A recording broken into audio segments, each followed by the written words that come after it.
It is time to begin. A couple of comments before we begin. We didn't manage to get board governance on the schedule. And Geraldine is going to do it. She has about 10 minutes prepared. If we have time, we will do it. If not today, then tomorrow. Is that what we understood? Yes. Because I didn't know. That's fine, but I'm gonna slip out and go grab it and bring it up. Okay. All right. That's you're prepared though, right? Yeah, I can. Yeah. Okay. All right. And we'll just see how the time flows. Okay. And the other thing is, we do have a board study session, a work session tomorrow from 1 to 5, and that will be an open meeting, and we will be discussing MDT options for the ballot tomorrow. So let's start with number 1, Dr. Farnsworth. Thank you, President Hacken. Appreciate that. Appreciate Jason and members of his team being here. We are in budget season, and we have some final recommendations for the fiscal year 2025 maintenance and operations M&O budget, and that will be officially approved later by the board, but we want to bring up to speed on our recommendations. And Jason, we'll turn the time over to you and your team. You're welcome to introduce them and then lead us in a discussion of those recommendations. Okay, thanks Dr. Farnsworth.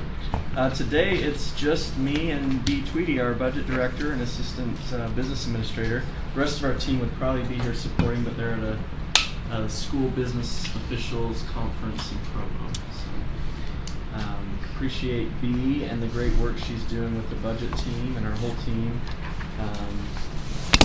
She's come in and done amazing things, getting up to speed on how this whole thing works with the operations capital budgets. And so we have this up on the screen here. We'll go through the slides. So I'll turn the time over to B, and I'll jump in if needed, and we'll go from there. Anytime. Hey, all right. So this is the operations part. There's two parts. There's capital part that we went over a couple months ago, and this is the operations side of the budget.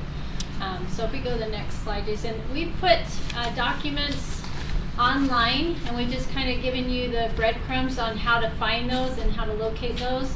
Go to alpineschools.org business, go down to documents, procedures, and forms, and then you'll see FY25 budget documents.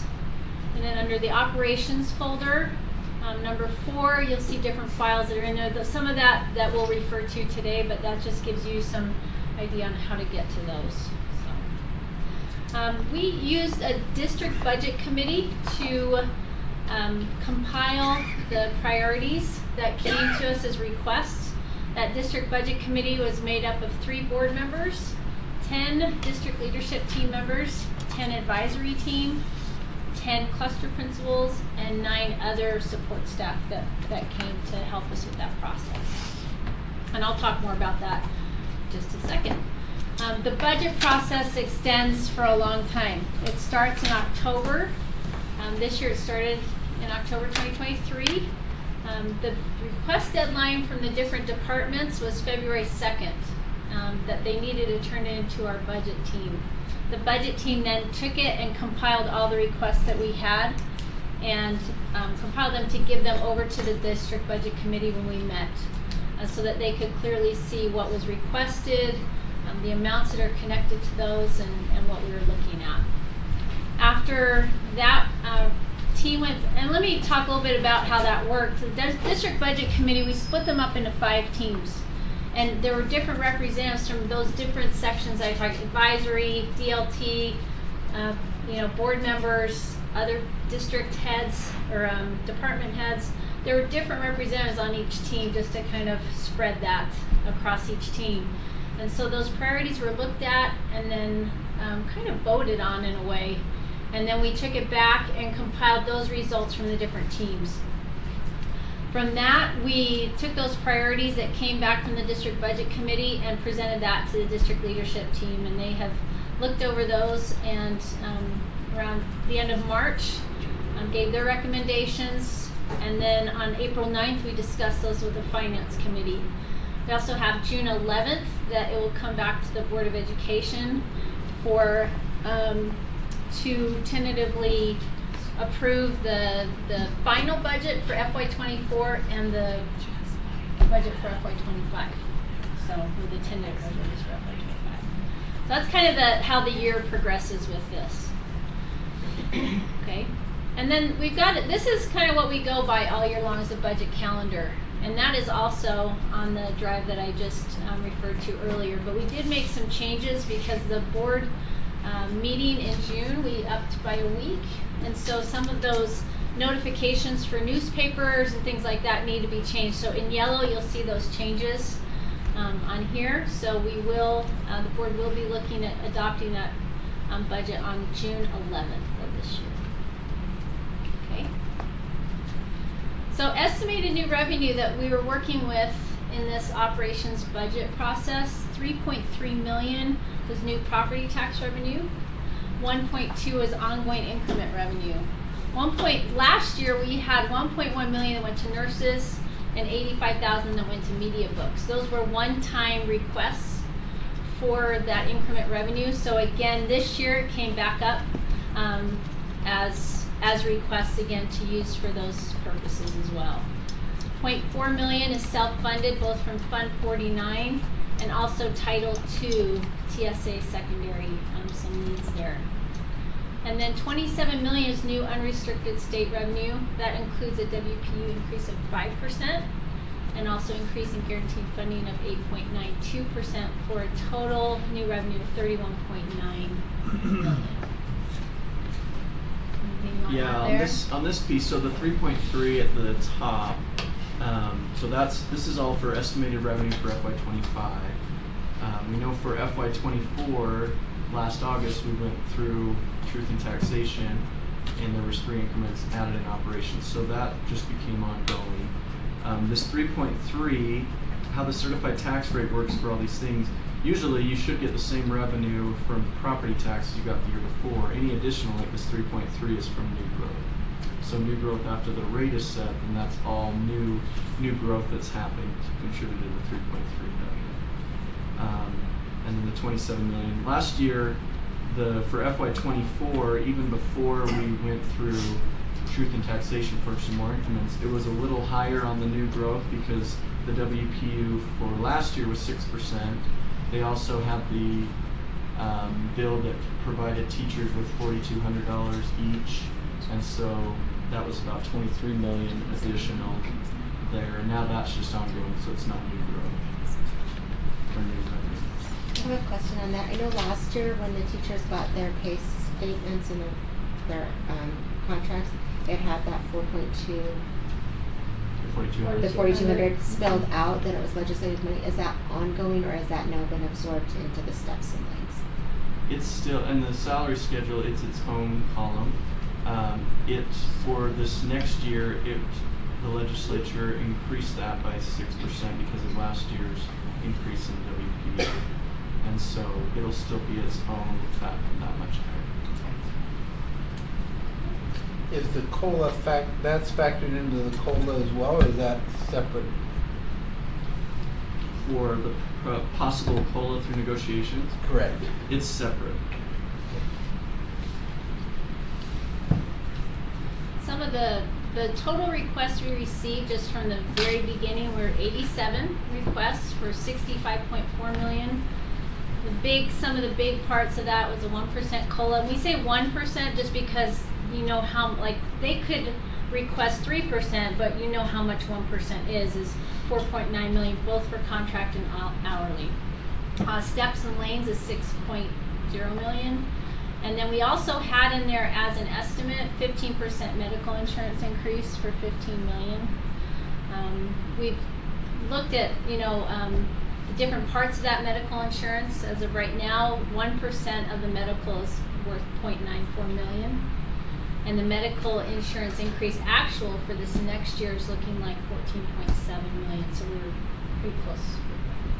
If there was no changes to the medical plan and everything stayed the same as the current year, it would be, to the district, cost 14.7 million more. Right now the district's paying about 93 million, so it'd be 14.7 on top of that. Yeah. Is that across all insurance companies? Is that pretty common? I know you said last time part of the increase is due to the fact that we've had more employees use their insurance more. The utilization went up again this year. It was like 99% last year, and this year it's at 100.8%. So it's the same reason. 100.8. I'm sorry, what did I say? Yeah. Yeah, 100.8%. And my assumption is that would be across, don't you see that would probably be across the state and other districts as well, probably the utilization factor and the increase? Yeah, because the utilization, the cost, you know, with inflation, things cost more in there, but then they're also seeing more usage. So there's some ways that they propose to be able to, not that we don't want people to use it when they need it, but just be able to be wise on how they're using it. So there are some thoughts that EMI's brought to us on some changes that we can make, and that's still kind of going through the negotiation process. In this process, we identify new asks. Is there any part in the process where we look for inefficiencies or places where we're no longer getting outcomes for the money that we have previously budgeted? It's interesting because, and I hope this answers your question, but there's a lot of asks you can see in comparison to the revenue.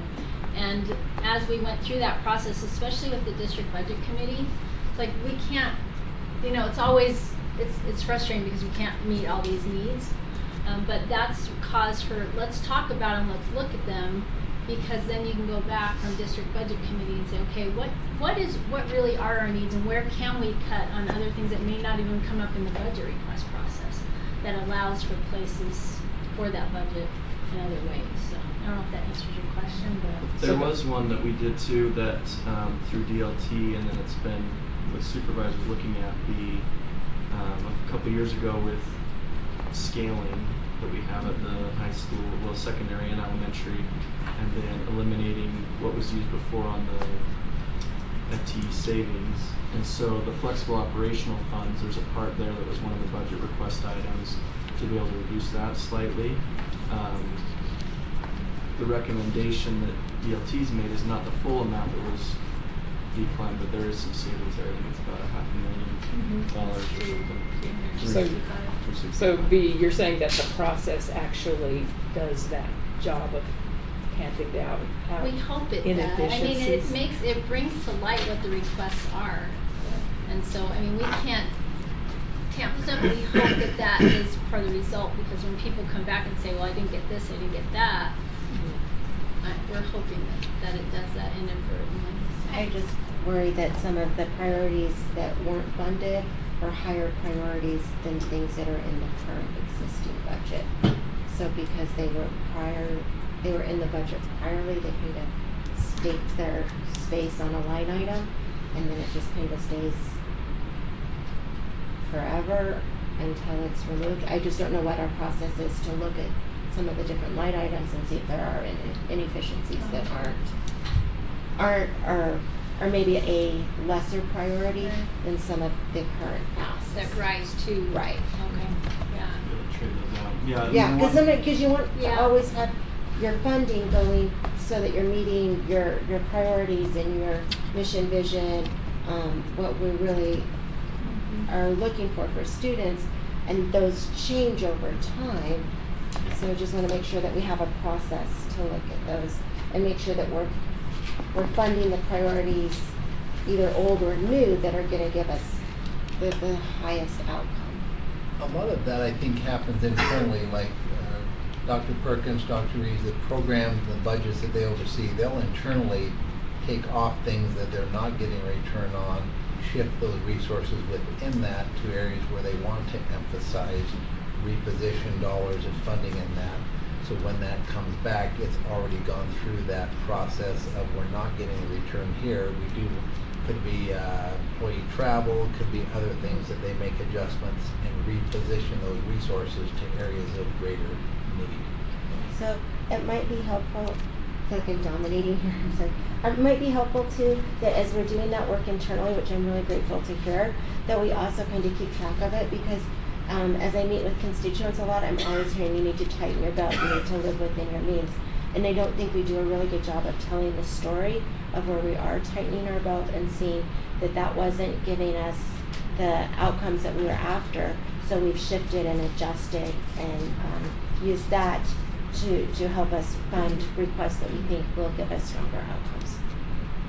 Yeah. I know we've done a lot of, Okay.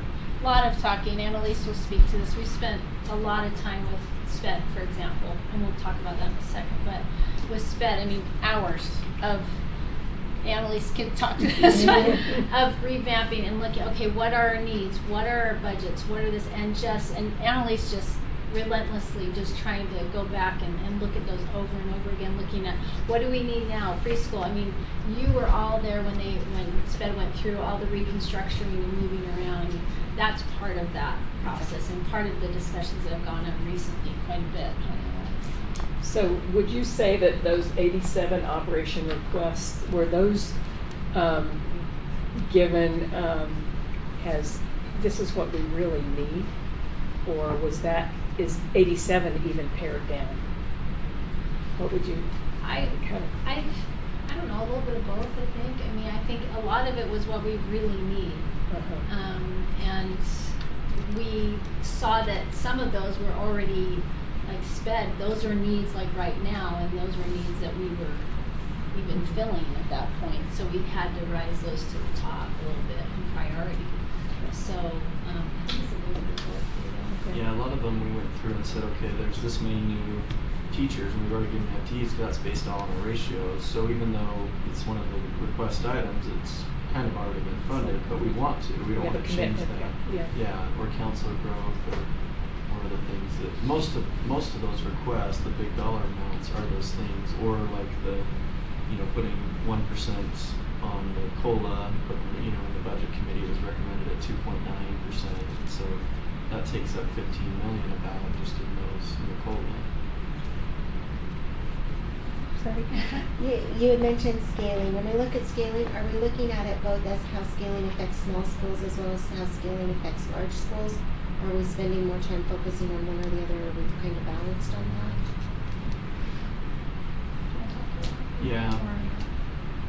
Yeah, I mean, the scaling isn't just a business department that's in that. There's many departments that come together in figuring that out. And so trying to work with what's best at the schools. So there's many coming together on that. So through the budget process, it's just trying to recommend. But yeah, it's looking at the small or the big on those things. And list them all out and look at what their population is. And are we looking at metrics on it, or are we looking at squeaky wheels? Like, I know some people advocate better than other people, and so I'm just making sure that our quiet, non-loud advocators are still getting what they need, even though they may not be screaming. The scaling's done with numbers and metrics. No, I'm waiting for you to talk because I know Oh. you have something to say.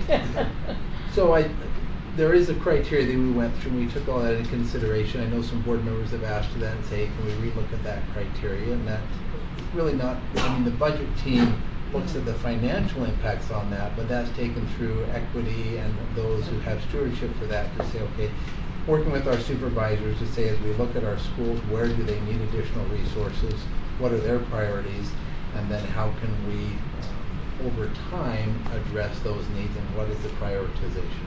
Okay, thank you. But it's informed by the budget, but it's really the metrics of that are determined by those who have stewardship over those departments. And in my mind, the whole purpose of scaling was to take politics and the squeaky wheel factor out of those decisions. Yeah. That is the whole purpose of scaling. But I don't think the criteria isn't always objective.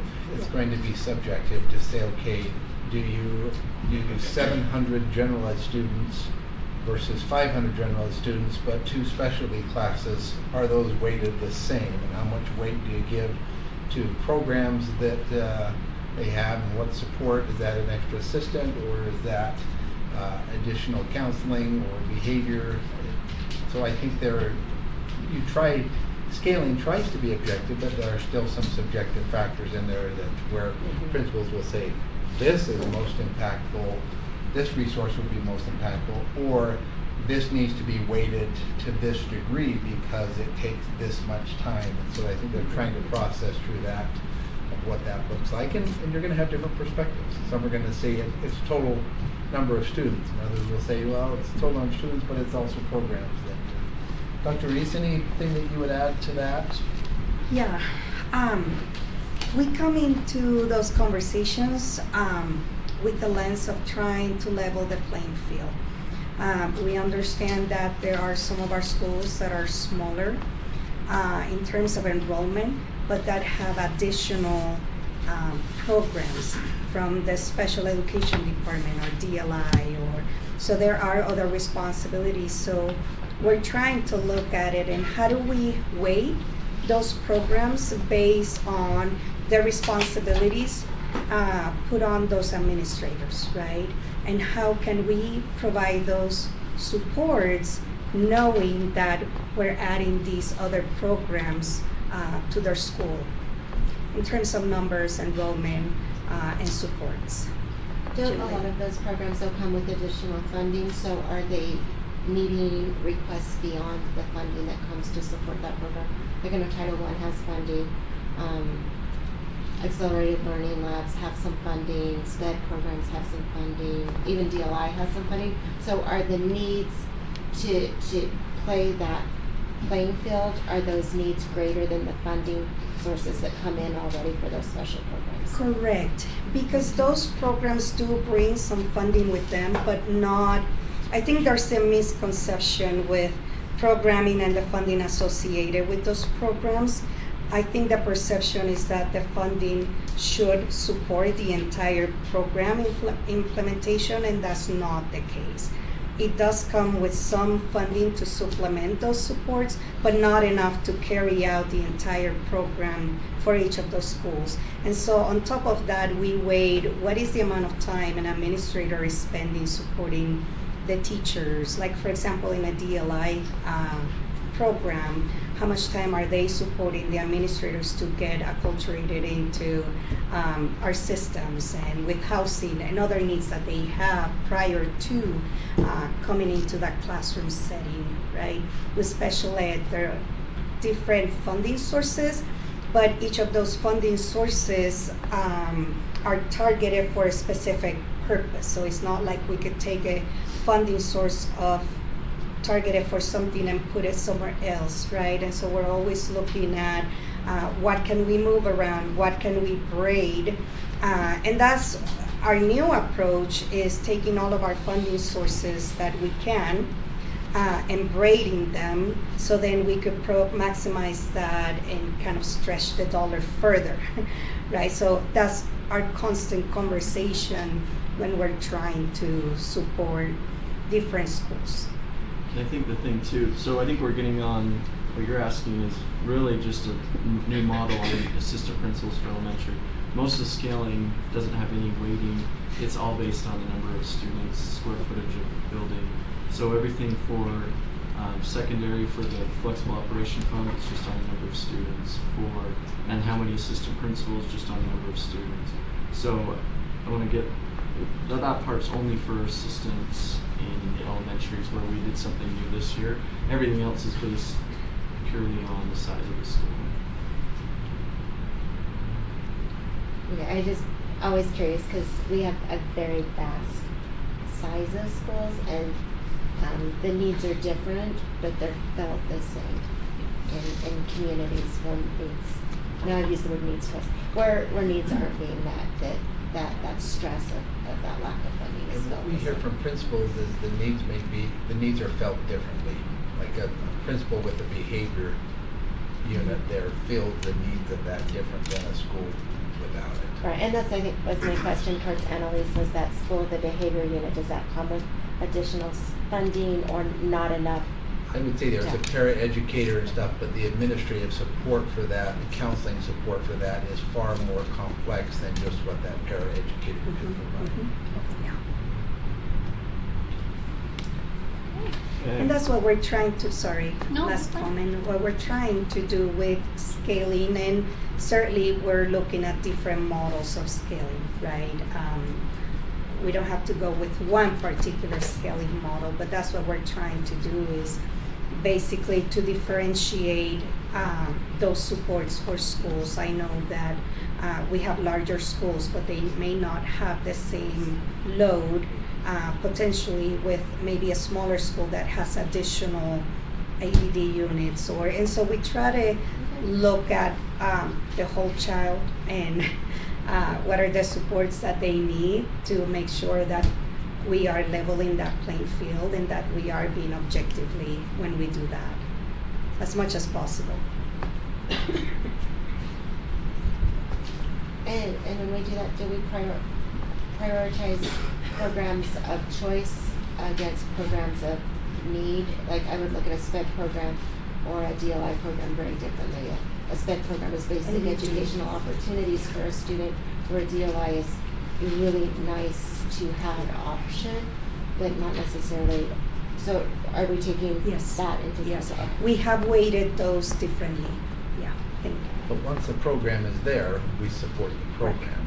And I think the board would need to say, okay, we're not supporting this program, or unless it meets this criteria, we will not authorize those programs. So once the program is there and it's ongoing, there's going to be some needs and support.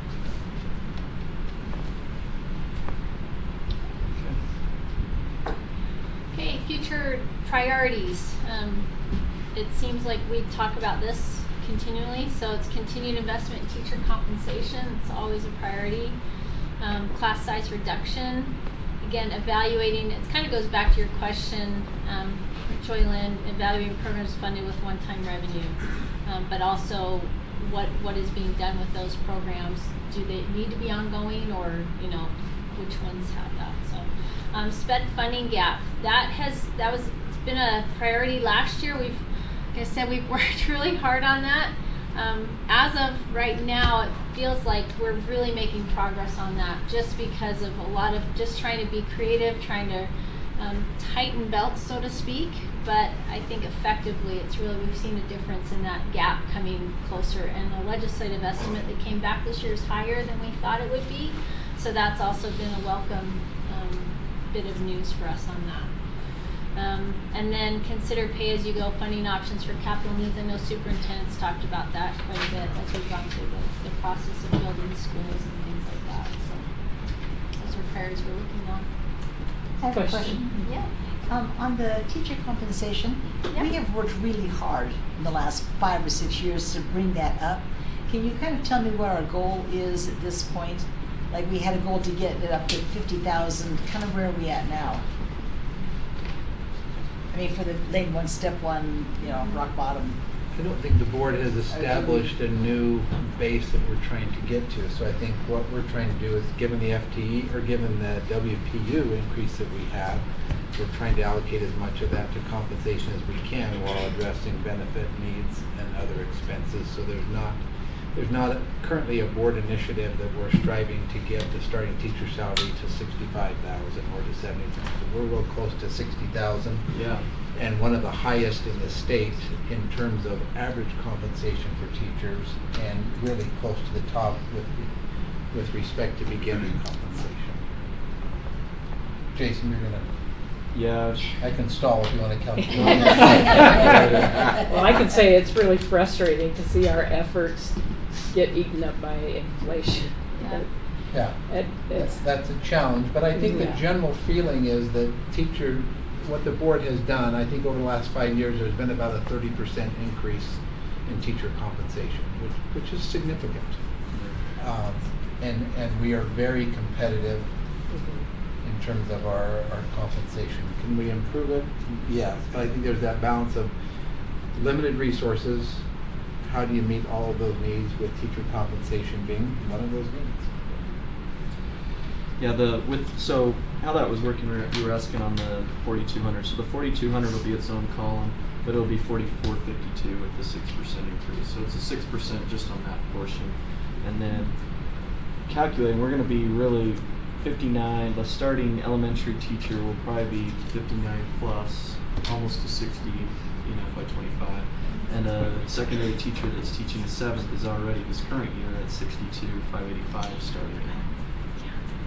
So the board can look at that to say, okay, we're targeting this, but in the meantime, we take that increase in the WPU and then divide it according to where we have needs. Does that answer your question? Yes, thank you. Somebody else had a question here. Did you have a No, question? On compensation, do we look at it as the whole package, or are we just looking at it strictly at their salary? Because compensation, like having an aide in a classroom might be a huge compensation to a teacher, or having, not having to be, for an elementary teacher out on recess duty might be a huge compensation. Do we factor in the other non-monetary compensations into our package, or ever list those out, or think about those, or do we strictly stay on the monetary side? And Cammie could probably respond to that a little bit more, but in the negotiation agreements that we have with the association, it's typically additional support comes as the board prioritizes that as we have resources to do it. I haven't found that it's typically a part of negotiation that say, okay, and every kindergarten teacher will have this aid. It's just those are other resources that we try and allocate based upon the scaling model and interactions that we have with principals on what resources they need. It's part of the compensation, but it's part of their package, but not, or part of their support, but not necessarily part of their negotiated compensation. And each year in the falls, we send out a summary to each employee that shows their estimated pay for the year, but also their estimated benefits. And this year, so the base plan in FY24 and probably in FY25, for a full-time teacher is paying either $20, $40, or $60 depending on the plan they choose, which we've heard from other districts that can be $200 to $500 in the pay included in the insurance package. I think that would be something for the board to process through, for us to get information for the board. If there were significant additional resources, would we target compensation? Would we target class size reduction? Would we target classroom support? And what would be the prioritization of people in finding that balance? I think the push in the past has been, let's get that compensation up where it's marketable, where it's competitive, but then you bring in those other factors to say, hey, salary means this much, but so does support in my classroom, benefits, class size reduction. The challenge we have now is just minimum resources. The state does not, we do not have the resources to do all that we need to do, and so you're trying to prioritize within scarcity of resources. But significant compensation initiatives in the future ought to take into consideration support as part of that compensation as well. And our employee satisfaction survey could inform They inform that as well. Yeah. As does the association survey of their members and where they would like those resources going. So negotiations are wrapping up this week, so we'll be able to then, from there, when that's finalized, be able to, I know the budget team is working hard on the budget book, getting that ready, so it needs to be posted before June 1st. We're hoping to have some drafts in May to be able to look at that, get that ready, and then come to the board with the full thing into June 11th board meeting. I think that's the last slide, so appreciate your time. Again, appreciate all that Bea does to lead our budget team and the great work you're doing. Okay, thank you very much. That's very helpful. Another item on the agenda, I think we want to maybe switch order for a minute. Let's do the update on transportation next. Would that work all right? That'd be great. Okay. Eric? Woodhouse, who will be our Director of Operations, Executive Director of Operations, effective July 1.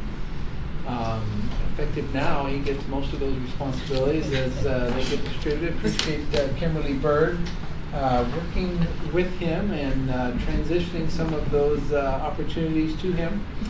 And so we have an update on transportation that we'll have Eric take us through. Okay, appreciate Joe being here, and also David Ludwig. He is going to be our new Director of Transportation next year. Joe Hayes is going to be taking my spot as Operations Director, so he'll be coming in that position, which I appreciate Joe being willing to do that. David Ludwig has already done a good job slowly starting to transition there. I did ask Rex if it would be okay that I shared. He actually, I'm sure you're worried, broke his neck in Hawaii, but then as he was going through some of that stuff, They found a tumor on his brain that they removed safely yesterday, or was it the day before? Wednesday of last week. Wednesday of last week. They removed it. He's home recovering. He's got a pretty nasty scar that he showed us today, but thankfully everything, that surgery went well, and he should be back with us beginning of next year. So appreciate Rex and his willingness. He might be listening today. Hi, Rex. This has been a long time in the making. We have really been trying to look at the lens of transportation very carefully over the last 2 years. And kind of what's precipitated that has been a bus driver shortage.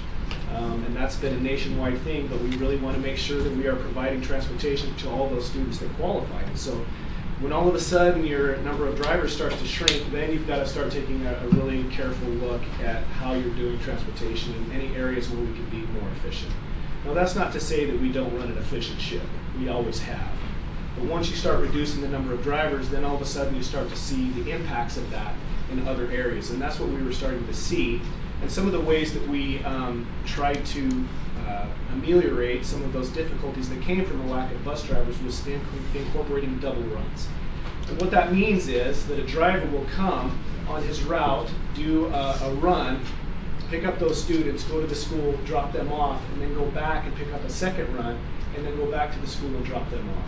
So the bus driver has to start even earlier for that school that they're doing a double run to make sure that they've got enough time to go back and pick up the second run and then drop them off at the school. What's starting to happen is, that might be their second run of the day, and so if that's the junior high run, then they go and do those 2 runs, which is making them late to their elementary. So sometimes they might be 10, 15 minutes late to the elementary, and so it's kind of creating a lot of frustration with administrators. There's one thing in transportation I think that we've heard over the last couple of years, it's how much those double runs are starting to impact them, because not only is it spending more time getting the kids to and from school, but it's also creating time that administrators are having to supervise those students while they wait for that second run. So sometimes those students will be there 15, 20 minutes after school. And so as they're trying to supervise, sometimes kids can get into trouble and cause mischief. And so that's created some frustration for our administrators. So we tried to listen to that, tried to find ways that we can prevent those double runs. We've been doing this for quite a while in Alpine School District. Historically, it's been fine because we've had an abundance of drivers. And that starts to shrink, then we've got to figure out what to do. Parent perception, we've kind of incorporated some of these, we call them ineligible runs. But what ineligible means is that we don't get any funding for those runs. So if they are within 1.5 miles at the elementary level, or they're within 2 miles at the secondary level, we don't get any funding for those runs. And we've had substantial number of those runs in the past. And we've kind of kept up with those runs because once you're used to it, it's kind of hard to take that away. And so the parent perception is, well, that's our right, but the reality is it's a privilege that we've been giving to parents for quite some time to be able to bus their students there. So, it does cost us quite a bit to try to support all the ineligibles in the district. Now, the target audience that we're trying to impact with today's presentation are the secondary, primarily the junior high and 1 high school. And the reason why we're not impacting elementary, and they do make up a number of these ineligibles, is because right now I think it's the junior high that's impacting us the most. So I wanted to share the numbers of what that would mean for the junior high. So currently, schools with double runs, we have 11. Schools with double runs without ineligibles, actually that's 2, am I right, Joe? Because we have Frontier and we also have Harbor. Mountain Ridge. So Mountain Ridge is down here, schools with double runs, but we didn't take this into effect. So it's actually 2. So we do have 2 schools that have double runs, but those double runs are not due to ineligible routes because they are outside of that distance. We just don't have enough drivers to transport. Yes? Is the presentation you're showing separate from what was sent out to us? Because online I have Harbor Point, but I don't see Harbor Point is an elementary, but we're not taking care of that double run, so that's why that's taken off. And so that is Mountain Ridge is up there, but it's not on what was sent. And that was what we corrected on this. The Mountain Ridge is not, has no ineligible runs. That's right. They have no ineligibles, but they do have a double run, so that's what we want. Okay. So the ineligible runs, these are the schools with ineligible runs. So Canyon View, Viewpoint, Lake Ridge, Orem, Vista Heights, Oak Canyon, Lehigh, Pleasant Grove, and AFI. So there's 9 schools that have those ineligible runs in the secondary. This is how many stops that are completely ineligible. So we have 101 that we're not getting funding for, which translates into 35 buses with ineligible stops. So if we do away with the ineligible routes at the secondary level, we'll free up 35 buses during that time that we can utilize in other ways. So we're hoping that that takes care of most of the double runs. Yes. Why is Lake Ridge at 32? Joe. A lot of those students are, it's university there, so we're not having those kids cross university, we're busing all those kids across that. So it's about university. So a lot of them, like some of these schools, if it's Canyon View, most of these bus stops are right across the street. So we've been busing them kind of across the street because it's 8th North, I believe. Correct. Right. So you've got University, you've got 8th North. And those are fairly busy streets. Yes, Jordan. I notice as I look at this that most of our ineligible runs are older schools in the district, schools that have been around longer, and some of our newer schools in growing areas are not on there. Are we using different criteria? I don't know how to say this without saying in the olden days to evaluate the safety of a run versus what we now are looking at. Did I say that right? Yes, and I think historically, as we have looked at some of the older routes that we've put in, that criteria was, Joe, I think it was a little different then. As far as like what the metrics were for how we. I'm just kind of surprised we don't allow kids to cross State Street in Orem, and that's a road that this posted speed limit is 40 on, but my daughter posts a street, crosses a 5-lane road where the posted speed is 55. So cars are going a lot faster, and if I look at statistics, faster speeds are more likely to have injuries, and then the fatalities off of that is a lot higher. So I'm having a hard time grappling why I'm sending 32 stops across a street versus 0 stops across a street. Yeah, I think to answer that best, I mean, yeah, I don't know if it's changed over the years or what that criteria was, but I do know that it's hard to be as objective as possible, because I think when you look at safety and what is considered safety, some of the routes that we put in were because we had a considerable amount of feedback and saying, I can't believe you're expecting my child to cross this street. And so when you look at emotional and making emotion-driven decisions, it's hard to be very objective when it comes to that, because safety sometimes is a subjective thing. And so we're trying to, we're addressing those situations where we have one situation out west, one situation in east. We're trying to eliminate all of those ineligible routes so that it's all equalized, right? Because I think if we get into the logic of, well, why are we doing this in one spot and not in another, I think we would be implementing, if we were looking at it, a lot more ineligible routes to make sure that we are being consistent across the district. And I think that would be going in the opposite direction that we should go. Does that make sense? And just to clarify, we do have like a base rubric for what we declare a hazardous route, but then we may not necessarily have a timeline as to like, oh, these are reviewed every 3 years or whatever. Right. So part of this may be just we've been doing this for a long time, because once the route was instituted, it wasn't really ever evaluated again or pulled back. And so part of this may just be like, we've always done it this way, which is why we're trying to take like a critical look at it now and say, okay, but is this really the best thing ongoing? Right. And then can I clarify, you talked about how it was 1.4 million in eligible routes. So if we cut these routes, that doesn't mean we're cutting every ineligible route, because we are still running several for elementary. That's right. So do you know like roughly what the savings would be, like if we are cutting all these routes? I mean, obviously it's 35 buses, but do we know what the price tag is attached to that? It's not the 1.4, so is it like whatever, $350K or? I mean, if you wanted to take it straight, I think the ineligibles in junior high are about maybe a third of that. Yeah, or a little bit more. It would be significant. It's So not we're even saying the entire like 1.4. 500, like it's basically $500,000 probably that we're running Yes. on just these Yes, it would be ineligible ones. significant. Okay. A savings to the district, correct. But it sounds like our goal is not to eliminate every ineligible bus route. Is that right? No, not for the elementary. Because some of them are. And the kind of the reasoning there is that I feel like when they're older and they're in junior high, I think they've got a lot more they've matured a little bit more, where they know how to cross the street a little bit better than some of the elementary students, if I'm being frank. Yeah. So then am I reading the tea leaves right, that we're talking about eliminating all of these uneligible routes? Yes, all of For these junior secondary routes. ones. Yes. The ones that are listed on the. Yes. Okay. I Any think, questions? I just think that the difficulty is, for example, you bring up the point that you've got a higher speed limit on a road, so you think they should be bused there. But do we have, I'm not sure where your data comes from that says more accidents happen on roads with higher speeds, you know what I mean? There's a MAG report that came out that talked about, I mean, that I'm I just shared with saying. the board, that talks about where the most fatal accidents occur in each of our cities. Anyway, it's just difficult to incorporate a model with all possible pieces, you know what I mean? I think that's the difficulty. And It's that's the why I roads think that you're seeing fail. other districts in the state, they don't do any ineligible routes. So that's not to say that we won't do space available. So if there are students that can't find a way and they want to walk to an eligible bus stop, then if there is space available there, we would allow a contingency of students to ride if they wanted to walk to an eligible stop.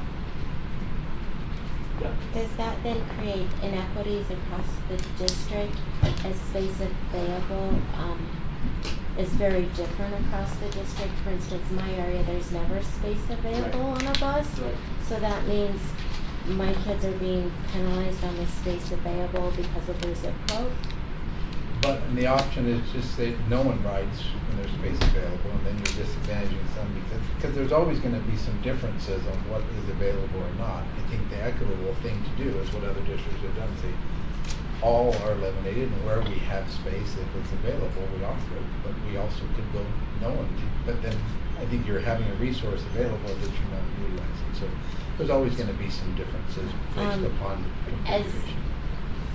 As we move forward with this, then would we relook at the routes so that we would minimize space available? Like, is it the idea to make the buses full as And I think as you have 35 drivers, buses that become available, then you can reroute, you can reconfigure all of the routing to say, can we eliminate some of those overcrowded or add additional buses in there? I think it makes resources available. If we have, I'm sorry, I'm not gonna ask my questions today, unless you came for my questions. If we have 35 buses available, does that then allow us to look at start and end times at the high school level?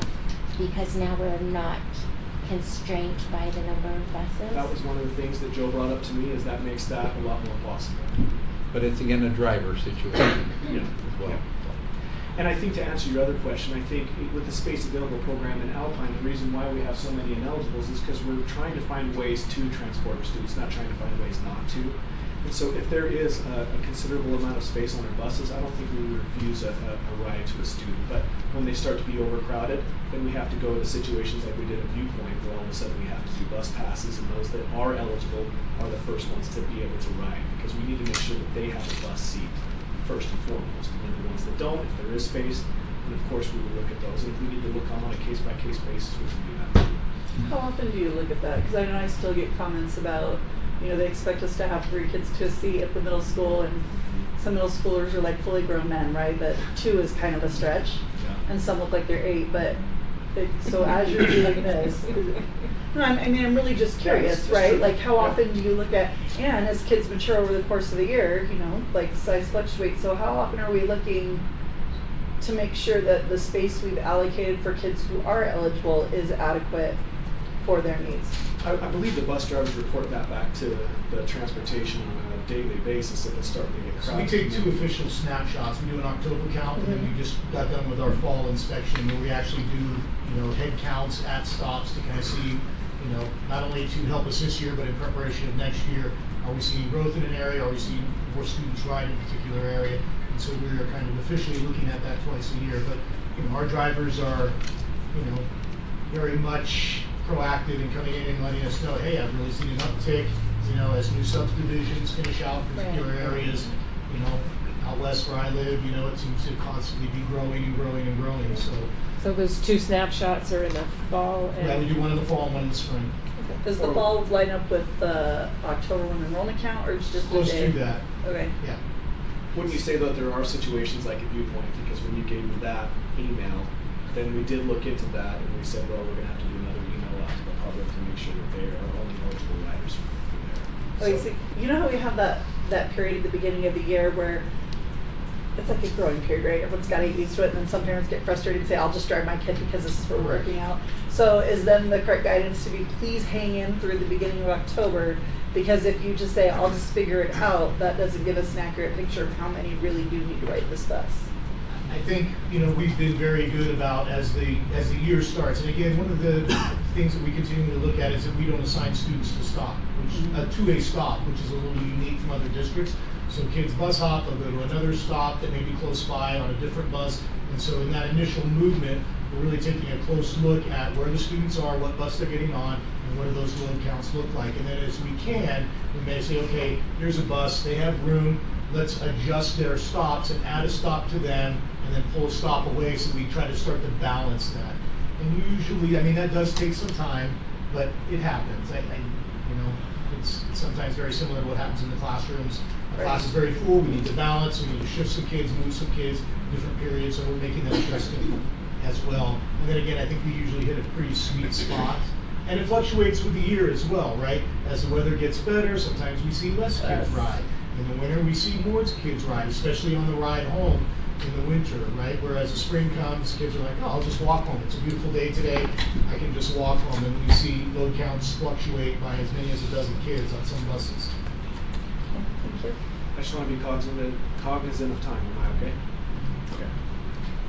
Okay. So we recognize that this will be a change for parents. And so one of the things that we've started doing is working with our cities. So Orem, we met with them on our meeting last week, and we started talking to them about a potential change that would come. And so they want to partner with us in these information campaigns, because we don't want there to be any parent to be unaware of what change is coming. So this change will take place in the 25-26 school year.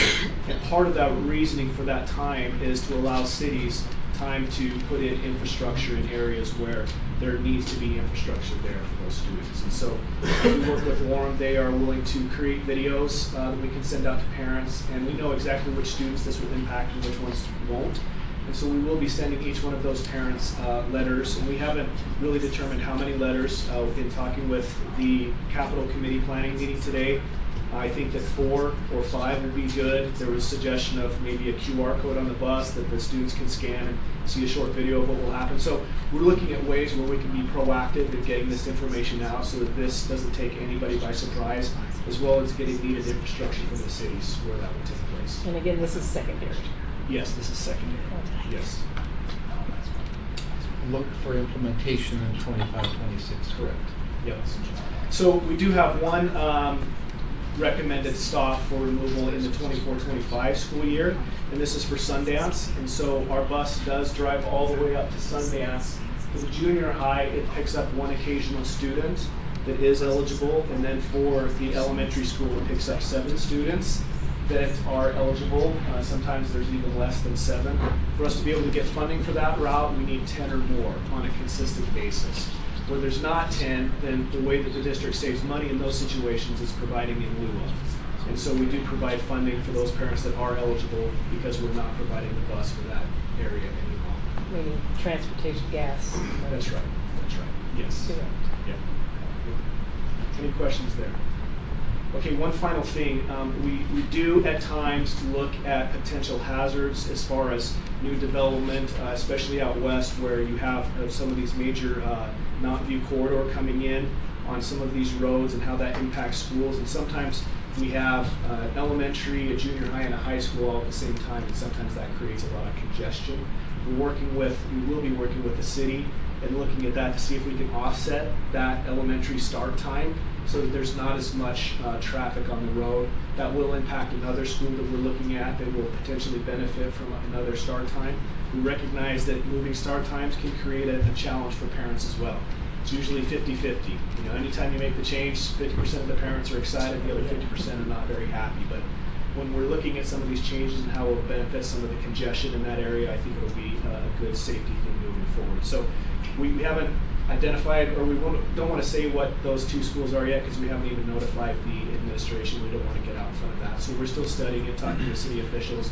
If they give their green light, go ahead, and we'll look at making that change. So just wanted to make you aware of that. Sure. just kind of tying the two pieces together. Yeah. So this is, roughly $500,000. Did we look at this $500,000 up against the 33 million shortfall and see if it rises to the top priority and that there wasn't a higher priority need on the other side? And then also, have we looked at the routes at all? Are there some routes that easily could be implemented for the 24-25 school year as a savings that don't require any infrastructure? I'm assuming most roads in Orem have sidewalks. On every trip I've been to Orem has sidewalks, and they also have streetlights with the pushy buttons that flash crosswalks.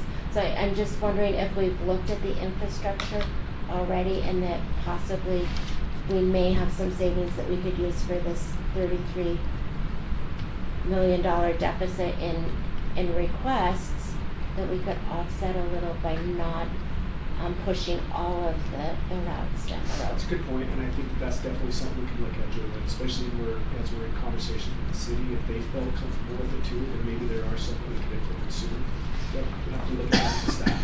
Given the timing of things, I think we would want to give due notification as well of that change. But I mean, we're April now. If we could be out with parents mid-May, that gives them possibility. We'll take that in. We do know that parents can adjust with 6 days notice. We've seen that happen before, so. I think we've tried to learn from different situations. Again, a good 3.5 months is a little more than 6 days in places where sidewalks exist and push button, flashing, walk across walk signs are already in place. Well, we'll take it into consideration. Okay, thank you. Okay, the next thing on the agenda is to do a quick overview of new legislation that affects our schools. So Dr. Farnsworth, if you wouldn't mind kind of leading that. Yeah, I'll share with you kind of the process that we are in right now. We've had multiple emails today that kind of illustrate what that process is. So the legislative session will end, bills will pass, and there's a period of time to determine how the governor will respond to those bills.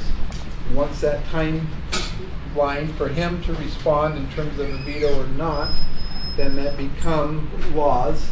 The State Board of Education takes the responsibility then of taking those laws and what would be the rules and regs associated with these. What would be the response from the State Board of Education? What would local education agencies, LEAs, need to do in response to that? So they come up with a bill book that I've shared with all the board members, and that's a summary by the State Board of Education of what those laws are. Jason and I had the opportunity to be down with other superintendents a week or so ago in St. George, where the state board comes down and reviews all of those. We ask questions about their interpretation, and then they go back and continue to adjust that. We are in the process of waiting to hear from USBE on what that looks like. Some of these laws take effect May 1st, and we're waiting to get some clarification. A couple of examples would be House Bill 84 on school safety, known as the most comprehensive law ever passed in the nation on school safety, which has layers of implications, ramifications that will take several years to adjust to and understand and be in compliance with, and they understand that, so that's a long process. We're waiting to get more clarification on that. I know Scott and his team are looking at the House Bill 182 student surveys and what we need to communicate to parents on opting into those student surveys through registration. So him and his team are working through the registration process and how to notify parents. The market-informed compensation, House Bill 173, that looks at compensating teachers for the work that they're doing. We're asking for some clarification on that, and we focus on teams and the achievement of teams here in Alpine School District, so we're trying to see if that compensation can be directed to high-performing teams. Several superintendents gave feedback on that. We're waiting for further clarification. Cammie and her team will look at the changes to teacher evaluations and the frequency of those and what we need to do to adjust to the new rules associated with teacher evaluations. Paying student teachers, the legislature suggested $6,000 per student teacher. When it works out to benefits and the number of student teachers, it's probably closer to 3,000. But the State Board of Education is waiting to see how many total student teachers there will be this fall and winter. We're also looking at, do we compensate those that are doing internships for a similar amount to encourage internships over student teaching. Are they providing funding for that? They are providing the $3,000 or whatever it would turn out to be. But we're still working through, are those student teachers employees of Alpine School District? How do we work through that? Instructional materials, we sent some information today that we got from the State Office of Education with respect to instructional materials and the changes there, that if charter schools or a number of districts find something that violates that statute, then it's removed statewide. What is the process for doing that? Several emails today went back and forth on House Bill 257, sex-based designations for privacy, anti-bullying, and women's opportunities, and some recent changes in Title IX and some incongruency between those and getting further clarification. So I guess the summary would be it's an ongoing process to determine what that law looks like operationalized in the district. That guidance comes from the state legislature who passes the law, and then the State Board of Education who interprets that and gives those guidelines, and then we work to come in compliance with those new statutory requirements. So I would just say it's an ongoing work in progress as we get further clarification from the state on what that would mean to, what their interpretation of that law is and what it would mean to be in compliance with it. So 257, is that the one with equal access, bathroom access? Correct. Okay. Yeah. And as that's written and the new Title IX regulations came out, there's some conflict between what state statute requires and what local statute requires. And so we're waiting for further clarification. Annalise, you have any further clarification you want to give us? Just one comment. The reason those may come into conflict is because the new definition under Title IX is now including sexual orientation and gender. And so, but we'll bring more information as that comes available to us. I know that I'm aware of a new law that requires public comment at board meetings. It's all done. Is that in our policy That was now? last That year. was last Oh, year's. okay. I just wanted to make sure. Is it in our policy now? I think so. Yeah, we allowed for it. Yeah. You've got We it. can put restrictions on it, like time. Yeah. So I think amount the of law says comments. reasonable. Yeah. Yeah, but And it that's is what our required. policy It is already required. allows Okay. for it. I don't serve on a committee, so it's that. Okay, that is my summary. All right. Julie, anything you would like to add in terms of the legislation about district reconfiguration? Is that some totally rewritten? Maybe it would Yeah. help to just get a little bit of that. So SB 220 passed. It was Senator Grover and Susan Pulsifer, Representative Pulsifer, who ran that. Some changes. There is a board to ballot option now. It removes the county piece. It kind of had a dynamic where the county created an ad hoc committee, and so that's completely been eliminated. The timelines for public comment, for public hearings, they're all the same. It used to be that like every different version, whether it was citizens initiative, municipality, school board, or interlocal, had different requirements. And so all of those are now aligned. There are pieces that we thought that were not effective that were removed, but also some protections that were put in place. There were some changes to the school bus division. There were also changes to special education. In the original bill, Senator Grover had provided a dynamic where if you have students in special education, that they can basically access another district. Basically, we changed and it was basically that you're required to have contracts between districts. What we basically allowed was in a reconfiguration, that contract exists, but for up to 5 years, so that there was a timeline associated with it. and that if the district did send some of their special education students to another district, that they were responsible for reimbursing the cost of that student. As we've talked a little bit about the needs of students and the gap in special education funding, we wanted to make sure that if there was a split in which there was an area where there was not a special education school or the same level of opportunities, that kids would still be able to access it, that there would not be a problem in students continuing to receive valid services, while also not putting the burden of assuming all of the special education students of another district on another district's shoulders.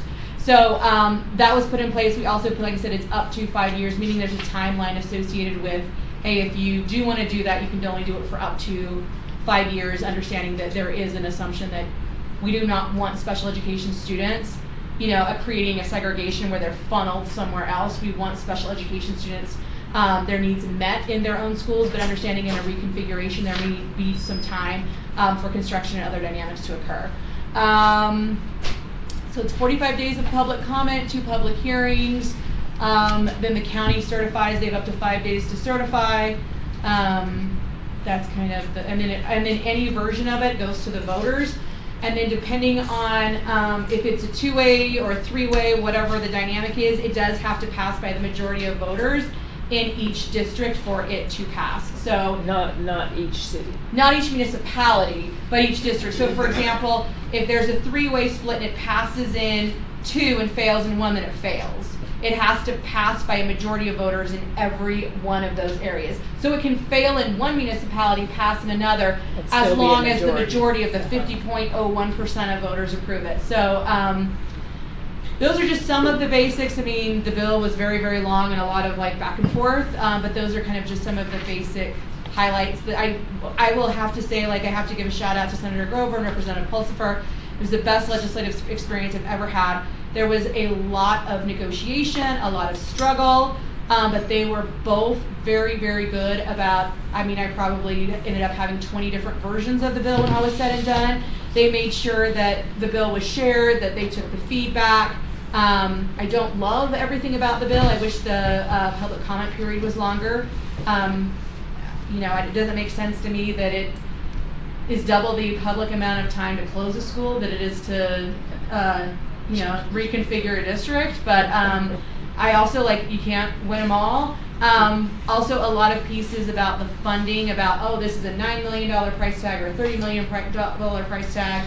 A lot of those pieces were removed so that it wouldn't have to be changed and updated and all those kind of things. I feel like what we got is very, very fair to students, to employees, to taxpayers. I feel like we worked really hard and got we fixed a lot of pieces that I think could have been problematic. So I was, like I said, shout out to both of those legislators. It was a great process. I kind of joked with Senator Grover at the end. I was like, let's not call each other for a while. Because, which I have to say, give shout outs to him, because we were calling each other multiple times a day. And that was kind of the joke at the end of the session was, let's not talk for a while. And he's actually he's overseas right now, and I texted him the other day, and he's like, yeah, I'll call you when I get back. So, taking it to heart. It's good. Okay, any other comments or questions about legislation? Mike, you're on that committee. Is there anything you want to chime in? I think you covered most of the points. Okay. Just as a point of information, the policy committee always is impacted by legislation. And so when we get the list of all of the things that we need to amend, change, modify, then we'll get to work the next few months and change all of our policies that have been impacted. So that's always a big lift for the policy committee. And that will be coming up as soon as we get that final list of changes. Okay, so we have time. Jarlyn, thank you for going and getting your things, and thank you for being prepared. Thank you, Dr. Farnsworth, and thank you, Julie, for the legislative information. That was really helpful. Let's talk about resilient leadership. This is kind of a fun chapter, so I'm going to just share a couple quotes and then talk about it a little bit. Anxiety can derail even the best of leaders from taking the bold action that is needed to lead their organizations to new levels of effectiveness. Now, I don't know how many of you are feeling a little anxious these days. I know I am, and I've eaten my fair share of cookies to prove that anxiety. So I thought back of times where I wasn't so anxious. And when I was a girl, my family loved to go camping. And we went to a place in the Oregon mountains, and it was a meadow and then big pine trees on the other side. And we loved, I have 5 brothers and sisters, we loved to play games. And we played the game Kick the Can. And we played Kick the Can, and for those of you that are not familiar with this, is one person's in and everybody goes and hides.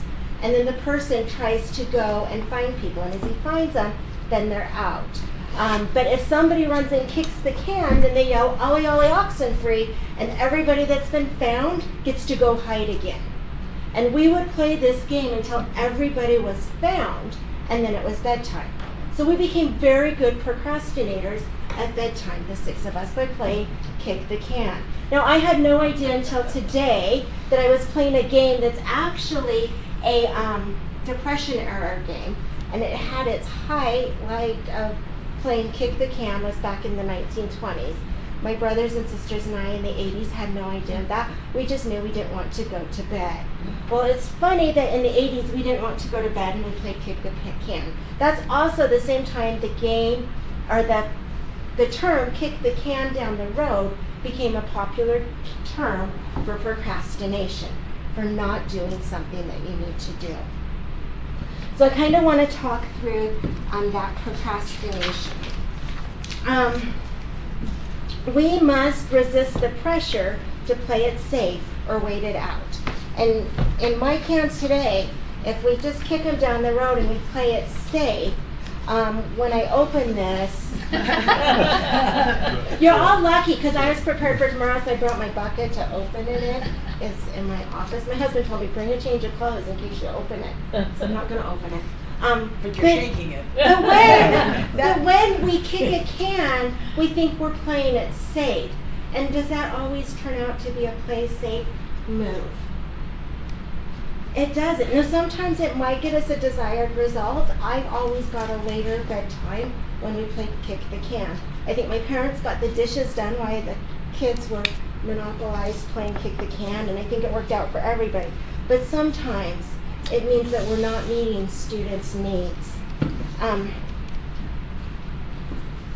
For instance, like we were just discussing on that transportation, now I have to find my transportation. Anyway, on transportation, that 1.5 million, which is $500,000 for secondary funding, when we put that off figure, we are essentially kicking a can down the road. Now that may be a good thing, and it may be a bad thing. And we need to be able to sit and evaluate the pressure of making that choice later. Is it something that's going to benefit students today and tomorrow, or is it just an easy way out?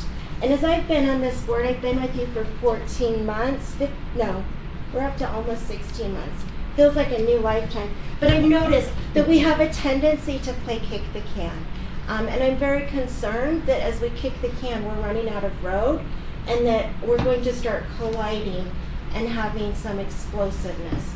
Some places we're kicking the cans down the road potentially, as I've looked at it, might be with the ALL program, making adjustments in a year instead of now, closing schools, transportation, 9th grade in the high schools in Orem, reconfiguration, the DLL program. Both the DLL program and the ALL program, I worry that though we've made a decision, so we're not kicking a can, that maybe we inadvertently kicked a can because the law has changed. And now do we have to reopen that up to public hearings because we made it a further down the road decision. School boundaries, taxes, increments, how that plays out. I'm a high school in the West. Special education, how that affects us. So we need to, as it was discussed in this book, I think it's super important that we bring a clear, well-defined, and we're a consistent leader. It is important, regardless of our level, that we're clear-headed as we move through this, and that we bring an even temperament. and that we're able to make decisions on these items without emotion. That we look at each one not necessarily needing a win for my area or for the students that benefit me, but that we look at the organization as a whole, that we make sure that we're just not shaking it up. Thinking, oh, if we make it later, we'll be safe. Our system is designed to resist change. As people, we resist change. My husband, he's the best at that. We never move because he resists change. The only way he ever leaves a job is if he's forced to it, because he could be totally unhappy in his job, but that fear of change, by his very nature, he resists it. And we need to be careful that we don't let this system of resisting change, that's the way we've always done it. That's the things that our neighbors have become accustomed, that the neighborhood enjoys. Sometimes we just need to remember the phrase that my mom used to tell me. She used to say when it was bedtime and we weren't out in the mountains playing kick the can, and I would come up with a ton of reasons that I thought were emotionally well driven. My mother was a literature lover, and I thought, well, I've got to finish this book. She'll buy into that, and I'll get my way. And she would say, nevertheless, it is bedtime. Some of these cans we need to say, nevertheless, we have to make that decision. We can't kick it down the road. Because each of these cans, when we keep it or kick it down the road, it has a price tag. And sometimes I worry that we're not evaluating the price tag that goes with it and what that means when we tie that funding up. A quick calculation in my head, and not to say it's a good or a right, but just to use as an illustration. If we eliminated that 1.4 million in eligible fund or transportation, and we had closed several schools that we had discussed prior to, that would allow us a 1% COLA for every teacher in the district. So we have to be able to weigh those out when we choose a tradition or something that's comfortable, or the system as it is. And then I just want to end with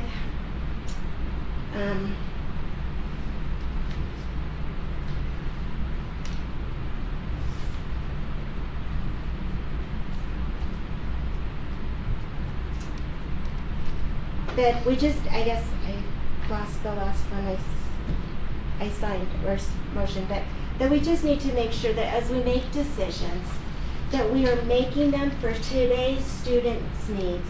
Because we have reconfiguration is big and scary, and it makes us think maybe we shouldn't make that decision. Maybe we should wait till we know when it's going to settle. But we were elected, the 7 of us, and the rest of you in the room were hired to make sure that we are meeting students' needs today and tomorrow. And that if we're kicking the can, maybe we're not in the right seat, and if we're not willing to say, nevertheless, this is a decision that needs to be made, and it has a cost associated in it, in what I can do and where we put our values. Because at the end of the day, we really want to meet the mission of Alpine School District. We want students that are able to function within the 6 C's, right? Mm-hmm. Like 6 C's. My other school does 3 C's. Maybe there's 7 now, can. There's 7! I know it, now we have a can.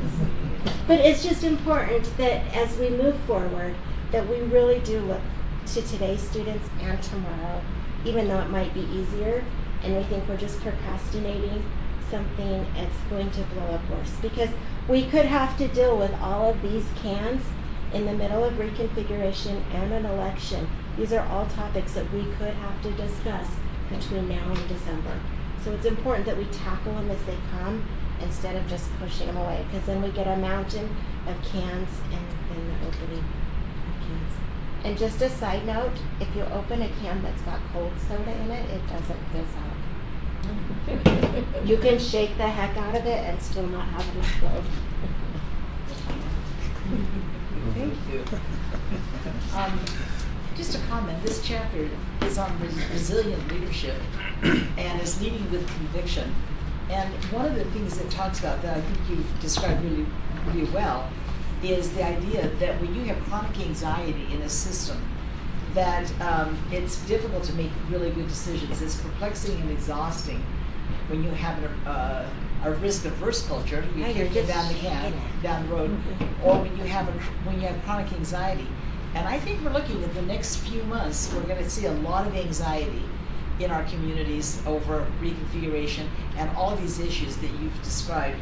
And so one of the things that I think is really helpful is the leader has a crucial role in clarity of vision, values, and principles. So at that point, I turn to the gentleman on my left and say thank you for providing that vision, that clarity, and those values that we can work with as a district, that coherence map, those E plus R equals O, a very clear vision of where we want to go and how we can work with each other. So thank you, Shane. Thank you. Appreciate that. Yes, go ahead. I just wanted to comment, one of our local city leaders gave me a book. In this book, there's a quote that said, "The uniform of a real leader is a thick skin." So I have to agree with many of the points that you've made, Joylyn, that sometimes we have to make decisions that are focused on the kids and focused on getting the maximum use of our taxpayers, which doesn't always translate into a popularity, winning the popularity contest. And but I think communicating our values is the key, that we are focused on student achievement, that we are focused on the best possible use of our resources. If that is communicated, I think we connect with our public. And even when we have to do hard things, unpopular things, there are things that expand opportunities for kids and expand the use of our dollars. Yeah, the chapter talks about that, talks about staying the course. Even if you feel like you're being sabotaged, even if it's hard, stay the course. If that's your vision and that's your goal, stay the course. And we just live in an age, because of social media and its access to everyone, that it's just easy to create campaigns, but we just have to be aware of that and figure that into our decision making and our resolve. Okay, thank you. Any other comments?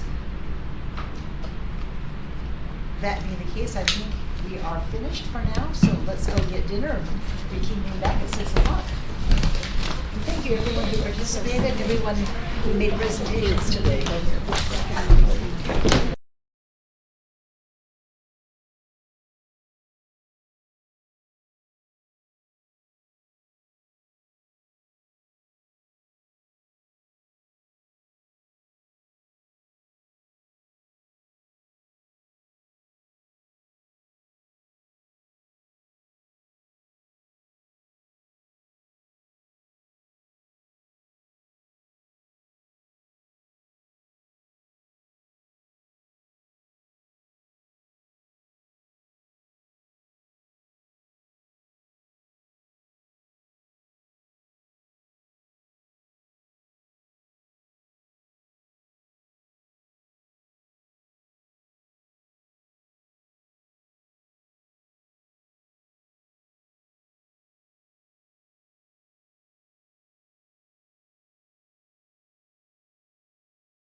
It's time to get started.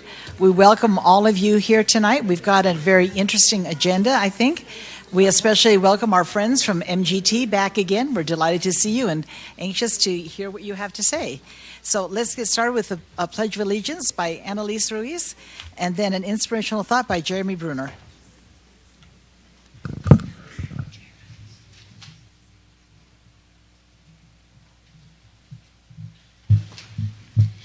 Repeat after me.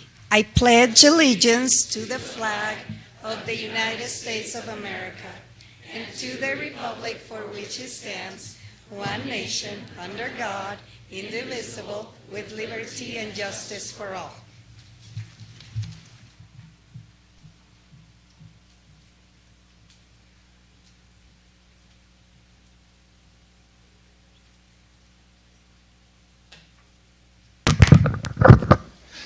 Can I stand over here?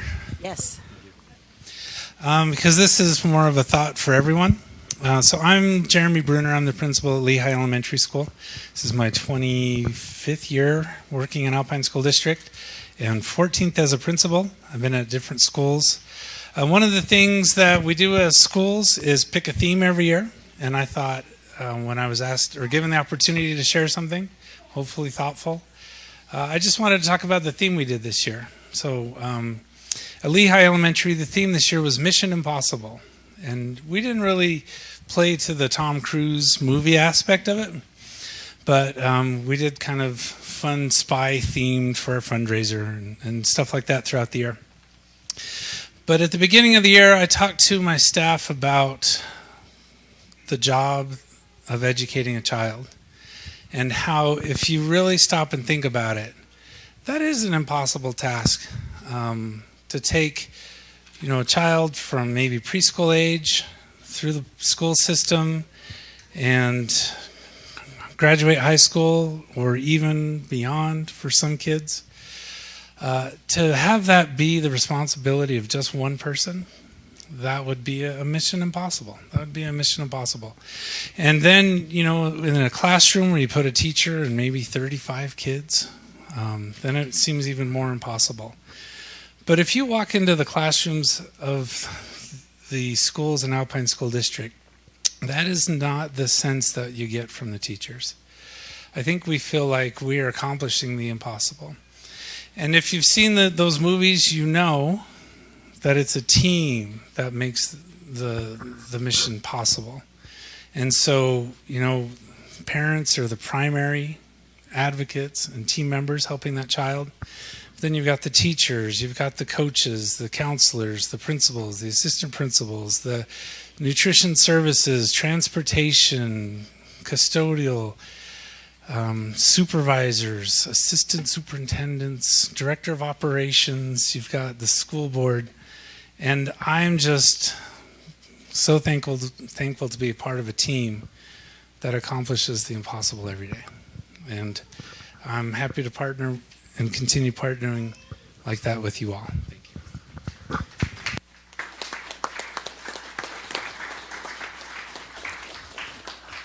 Thank you, Jeremy. I think I can speak for the board to say that we are delighted to be part of that team as well. Thank you. Every board meeting, we have a special time set aside for recognitions of parents, students, support staff, teachers, a variety of people. And we know that every one of those people, and there are 8 of them tonight, come with their families. And so first thing I want to do is thank your families for coming, for being here and supporting the people that are in your own home and in your own environment, because we know they can't do it alone. So thank you so much for coming tonight. And when we're done with all the recognitions, if you need to leave, you are welcome to do so before we get into the business part of the meeting. We don't have a problem with that. So tonight we're doing the RISE Awards, which we love. RISE is remarkable, inspiring, selfless, and encouraging. And the nominations for the RISE Awards come from people in a school who nominate someone else. It can be a student, it can be anybody in the school. It can be another teacher, it can be a parent. And so you're going to see a little bit of a variety tonight of who we're going to recognize. So let's start off with Rebecca Lindsay and Sarah Beeson. Would you like to do that one? When we call your name, come right up here and stand right in the middle. And then we want you to stay till all 8 of you are up, and then we'll take pictures. Okay, so coming up we have Rebecca Lindsay, who's a teacher at Mountain Ridge Junior High School, who was nominated by Brittany Smith, a district employee. And she's not here tonight, but this is what Brittany wrote. She says, Mrs. L made a huge impact on our school community ever since she started working here. She is organized, energetic, brilliant, caring, and maintains high expectations for her students. She genuinely knows her students and works hard to give them experiences to help them grow. She also started a free community choir for anyone in the school or our area to join, just to sing and enjoy music. She definitely is adding to our school value of community every day. Congratulations, Rebecca.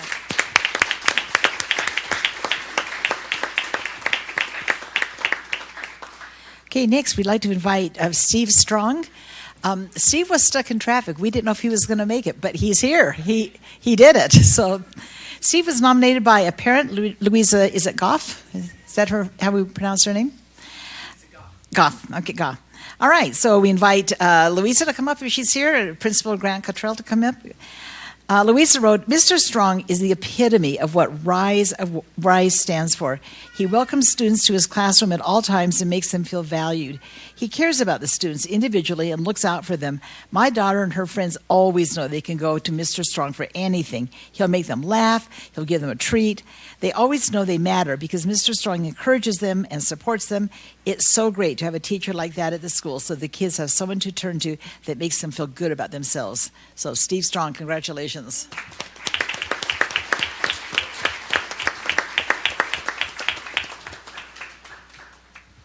Okay, I'd love to invite Zach Durant, Lindsay Bradford, and Principal Walwork to come up.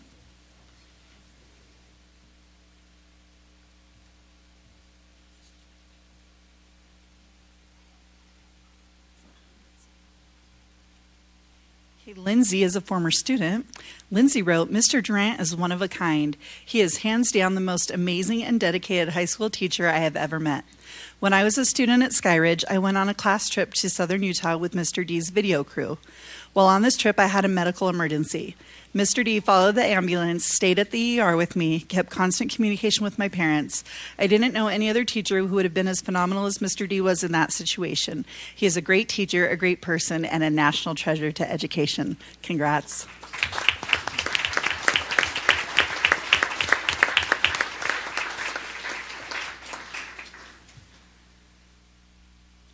Okay, next, David Heyer from Aspen Elementary. Come on up. Okay, David, he was nominated by Jabi Sanha. Did I pronounce that right? We're getting close. And so we invite David to come up, Jabi and Julie Van Dyke. Jabi wrote, Mr. Heyer has the gift of teaching. He is personable, humble, caring, and I love that he has a lot of patience with the kids. Thanks to him, my son has learned how to read clearly, and he boosts the kids' confidence. He takes his time to explain everything that we can't understand and makes it clear. It's an honor to have him as my son's teacher. Okay, David Heyer, congratulations.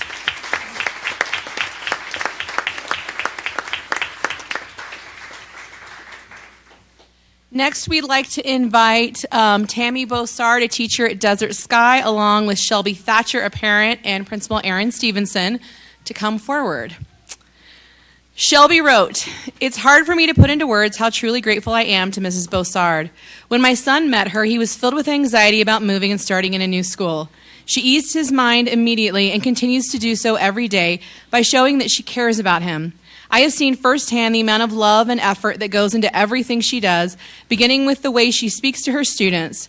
She teaches more than math and literature. She is shaping these young kids in the best way possible.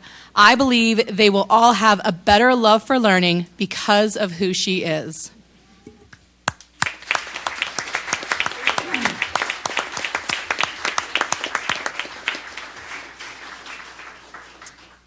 The next award is for Kim Dirksen, a teacher at Grovecrest Elementary. I don't believe that he's here, but we invite Amanda Croshaw and Ruthie Cheeseman to come forward. Amanda wrote, I have been so impressed with Miss Dirksen for so far this year. She focuses on positive reinforcement. I am astonished at the elaborate reward program she has for her students, and even more impressed how well she keeps up on her system.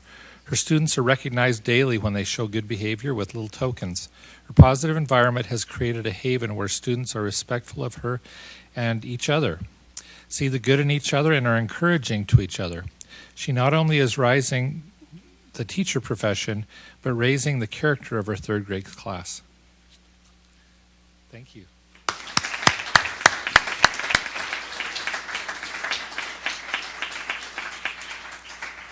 All right, looks like we missed her picture on the features there. Sorry about that. Love to invite Liz Ash to come up with McKenna Haycock and Principal Bruner.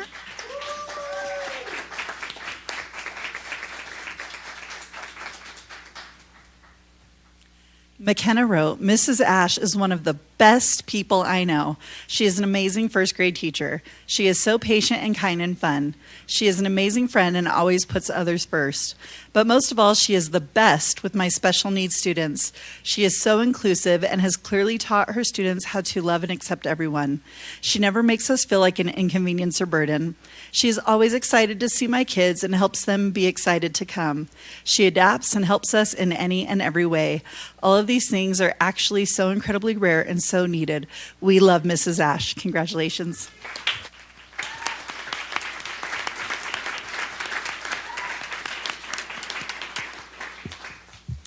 And finally, we'd like to invite Sarah Lyman to come forward along with her nominating parent, Ariel Horton, and Principal Giovanni Guzman. Sarah Lyman. Ariel wrote about Sarah. Mrs. Lyman is a credit to our community. Her work shines through every kid she has taught and supported, and every parent and teacher she has worked with. I hear her name being talked about on benches at the park and thanked in the hallways at school. She is a game changer. Thank you, Sarah.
Don't sit down yet.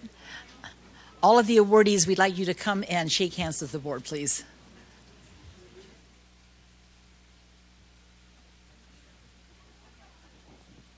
Just come around.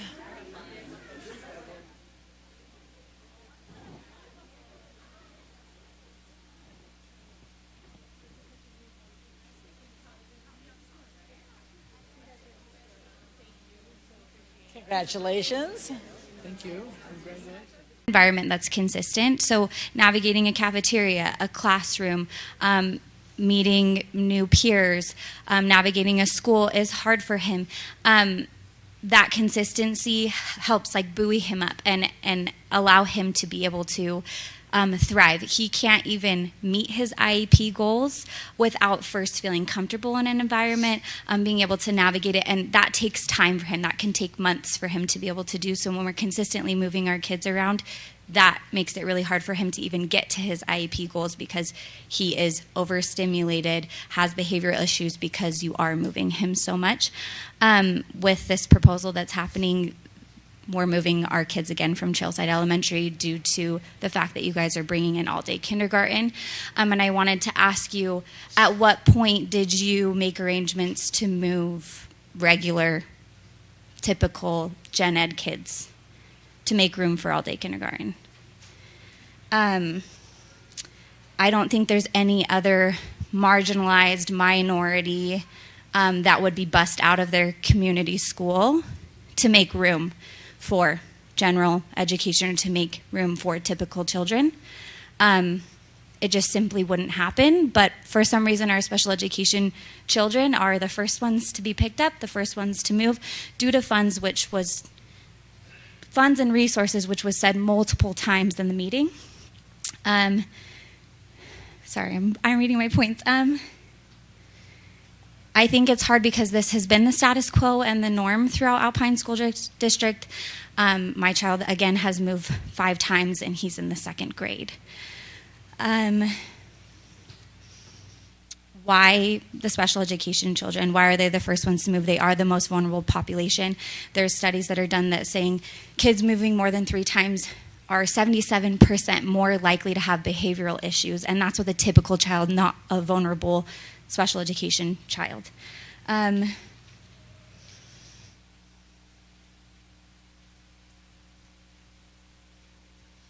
Just pulling our kids and taking them out of their community groups is not going to work, and it's not what's best for our children. Our community needs our children, and our children need their community. Thank you. Thank you, Remy. Next, Miranda Parsons, then Dixie Rigby. Hi, my name is Miranda Parsons. I am the mother to Jet, who lives with Angelman syndrome. He has moved to 3 different schools already and is bused currently from Vineyard to Linden Elementary. We were really looking forward to him attending Trailside Elementary next year with his older brother for the first time, as well as all of the kids in our community. I really feel like a broken record to you guys after sharing my thoughts at the first meeting, through emails, and during our segment on the mid-news. But I am determined to fight for what is right here and stand up for my child, who sadly doesn't have the ability to speak for himself. I don't think many gen ed parents are aware of the way SPED students are shuffled around, and I think that's how school districts are able to get away with so much in regards to how children with special needs are treated at the school level. It is disgusting, and it is without a doubt segregation. Maybe you don't feel like it's your fault. Maybe it's the fact that there are no laws in place to protect this incredibly vulnerable population, but this is your job, a job that many of you campaigned and fought to have. You surely have to recognize how unbelievable it is that children with special needs aren't able to attend their community schools, and you should be the ones doing something about it.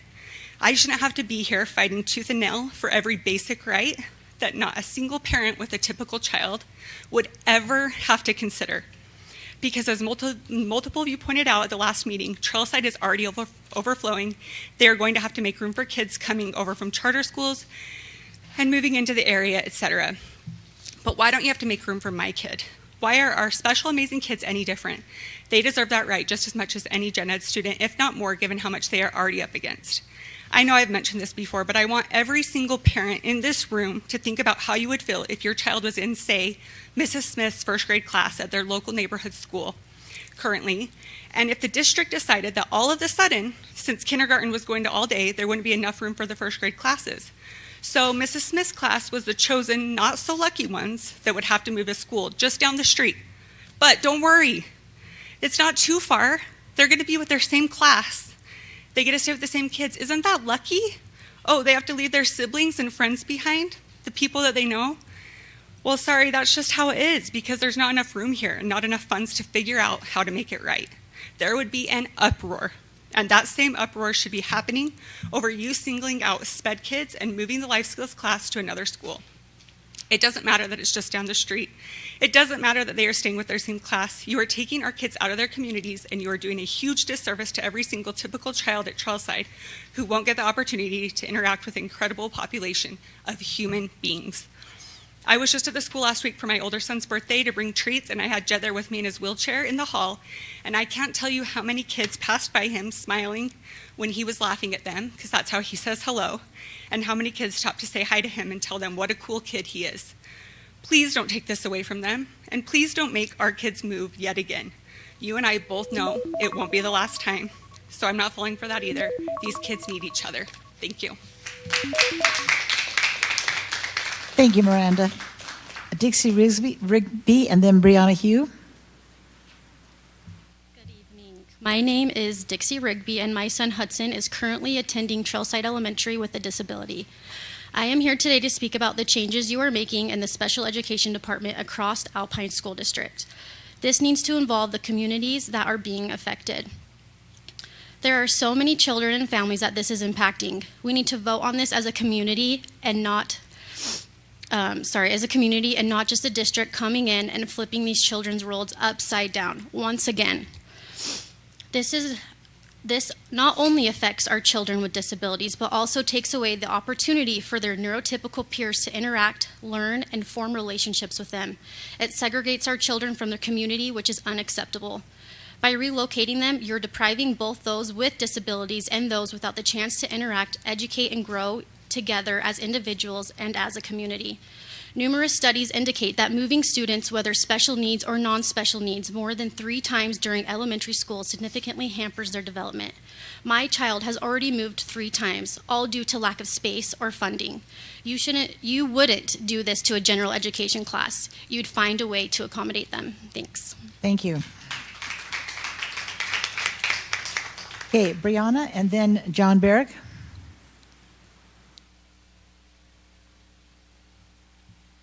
Hi. I try not to comment a whole lot because I see y'all regularly. I just wanted to stand up here and say thank you. You guys have had a rough few months. We all have had a rough few months, I think. I'm in the middle of testing right now, so it's especially rough for me. But I just want to say thank you. You guys have put yourself, as they say, in the arena. You are willing to do what you need to do. And I know that that is not easy. And I am confident that I will probably disagree with a lot of things that you do. But I appreciate the willingness that you have to stand up for our students, for our teachers, for our communities, for parents, for everyone in this community that wants to improve education. And I believe that that is what is at the forefront of everything that you do. And I know that you guys have taken a beating for that, some of you more than others, especially in this last week. So I just want to say thank you. Thanks, Brianna. And I like option 1 for the calendar. Thank you. Okay, John Barrick, and then John Gadd. Hello, my name is John Barrick. I appreciate the opportunity to speak with you tonight. I'm here because in 2022, my wife and I were invited by our school board member to come and talk to a couple of the administrators at the Alpine School District about some problems we were having in our local elementary school. And after meeting with 4 administrators for about an hour and 45 minutes, which we appreciated their time, we were told certain things would happen, and none of those things actually happened. But when we returned to our local elementary school where my wife had volunteered for the prior 5 or 6 years, she was asked within 2 days of returning back to volunteering at the elementary school that she was disinvited from volunteering. Her volunteer services were no longer needed. I guess we said something that some of the administrators did not like. So I am here as your conscience. In 2022, Orem tried to leave the Alpine School District, and a study was done. And Alpine School District put out financial data that was patently false according to the Utah Taxpayers Association. It had mistakes like 2017 state WPU numbers instead of 2021 numbers. It had 4 schools in Orem that had been closed, all the expenditures allocated to Orem. It was a lie, and that lie has been perpetuated. Now, what I would like to do is I would like to thank a couple of school board members who have really awesome blogs, Stacy Bateman and Julie King. Stacy even asks for comments and answers them, which I significantly appreciate. I'm here because The study, the MGT study is using the same data from fiscal year 2022, 2023 that was used by the consultants in the 2022 Orem study. Why are we using 2-year-old data for a study? At that time, the general fund, the largest fund, was about $767 million, and now it's $820 million. What happened to that $59 million, right? Why are we allocating costs that are the actual cost today? Last year, Alpine School District closed a couple of schools. Those costs have now been saved. Why are we not using more current data? Why aren't we using all of the general funds, all the major funds, the general fund, the capital fund, and the debt fund? We know several hundred millions of dollars have flowed from the east side to the west side over the last 20 years, and the west side needs about $1 billion worth of schools in the next 10 years. Why aren't we modeling capital and debt funds in the study? Those are questions that I have and I would love answers for. Most of that data that I talked about was presented by our business administrator, and so I have little confidence in the work that's been done in the past, and it leads me to ask questions about the work that's been done currently. I appreciate your time and look forward to MGT's presentation. Thank you, John.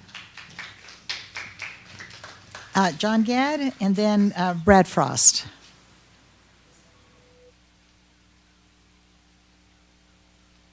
Good evening. My name is John Gadd. I've lived in Pleasant Grove for 24 years. I also wanted to talk about the MGT study, but I want to focus on the fact that the study was rigged by the school board and is biased. So in your PR video that you put on your website, you repeatedly had your superintendent, Mr. Farnsworth, say that the study is unbiased, that it's this third party coming from out of Florida. But I did a grammar request and fought really hard with your legal department and finally got a whole bunch of emails and a whole bunch of documents, and it proves from start to finish that that study was rigged. That you guys not only gave MGT the data that they asked for, but you also gave them data they didn't ask for. For example, I have an email from Crystal McCallis on November 7th where she says, I gave you all the data you asked for, but then she also says, I have also included the analysis our district ran last year and this year for possible scenarios. And then she attached some spreadsheets that were created by your business administrator, Jason Sundberg, that includes 5 split scenarios. And lo and behold, what are those 5 scenarios? They're the exact same 5 scenarios that MGT presented to the public 6 months later. Now, this $200,000 contract you did with MGT, it has a line item for $17,000 to develop split scenarios. Well, what did we get for that $17,000 of our tax dollars? Clearly they didn't develop any split scenarios because they took the exact 5 split scenarios that Jason Sundberg force-fed them, and those are the 5 split scenarios that they studied. They didn't come up with their own split scenarios. And then throughout this whole process, and at the end of the process, I have another email from Jason Sundberg where he says, take this data that I just developed and put it in your presentation for next week. Again, this was not data that they asked for. This was force-fed. You guys, the school board and your business administrator, telling MGT, modify your presentation that you're going to give to the public so that it matches our biases. Here's our own bias data that we came up with. So my bottom line with this is, you sold us. This is one of those situations where the cover-up is kind of worse than the crime. You put out a video and said that we're getting this unbiased study for $200,000, but it's not unbiased. It's biased. It's exactly the 5 scenarios that you had your business administrator develop, and then they're selling it to us as though they developed these ideas. There's dozens and dozens of legal split scenarios. And what did they come back with? The exact 5 scenarios that you guys force-fed them. And so, please, I know you're having a meeting on this tomorrow where you're going to get the final study, and it seems like you're pushing really hard to push this onto the ballot for this year. Please don't do that. It's clear, and these documents prove it, that this is not an unbiased feasibility study. This is a fake study. It's rigged from start to finish. And if you use this feasibility study to push an option onto the ballot, every voter in the district knows that this study isn't legitimate and that what you guys are doing by pushing it on the ballot is not legitimate. Thank you. Okay, thanks, John. Next, Brad Frost, and then Josh Smith. Yeah, my name is Brad Frost. I'm here in a couple capacities, and I'll probably even rank them what I think is the most important to maybe the least important. Number one, I'm here as a father. a father that has had 5 children that have been raised in Alpine School District. They are now on to life, gainfully employed. In fact, my daughter, who I'm going to leave right after I talk here, she has a birthday. She was married, and she's going to be teaching in Alpine School District. And we couldn't be more happy with her choice and her tutoring program and how she worked with ASD. Second of all, I'm here as a grandfather. So I have 10 grandkids, and 5 of them are of school age. And I don't force them to live in American Fork, and so, but they all will be under the roof of Alpine School District as it currently sits. Maybe not all in American Fork, but they're going to be in one of your schools in this county. Second of all, I'm here as a mayor of American Fork City. And know that I am tasked with the will of the people. And I have talked with my council, and if I could convey a message tonight to you, would be to have courage. That we just came back from a conference, and I feel like this is getting a little bit too political on our end. And American Fork City is going to take a stance that we believe strongly that even though interlocals are a tool to be given to us, that have been granted to us by the state of Utah, we don't have to use every tool. If something doesn't happen this year, it doesn't go as planned, or the vote happens and it just doesn't work, maybe we don't split this year by any means, we can come back. That tool can be exercised at any given time. So from American Fork City Council and the residents, we want to empower you to make the right decisions and to make that decision yours. We as cities can certainly interject, but you know what? We're pretty good at providing you water, sewer. If you dial 911, we specialize in those kinds of things. You have all the data. I could maybe debate some things that have been said prior to me, but I won't, because there's extreme opinions. But I know you are good people, and that in the end you will come together and you will make the right decision, and we'll support that and we'll vote for that, whatever that is. Now where that goes, I don't know. But we know at the heart you are just wonderful people. And don't let anybody tell you otherwise.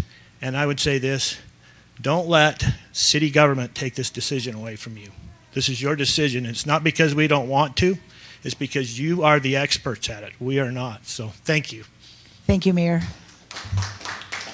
Josh Smith.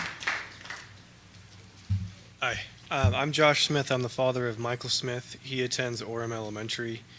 Michael has moderate autism, and I'm here to talk about the special education proposals, the redistricting, and getting rid of the mild to moderate program.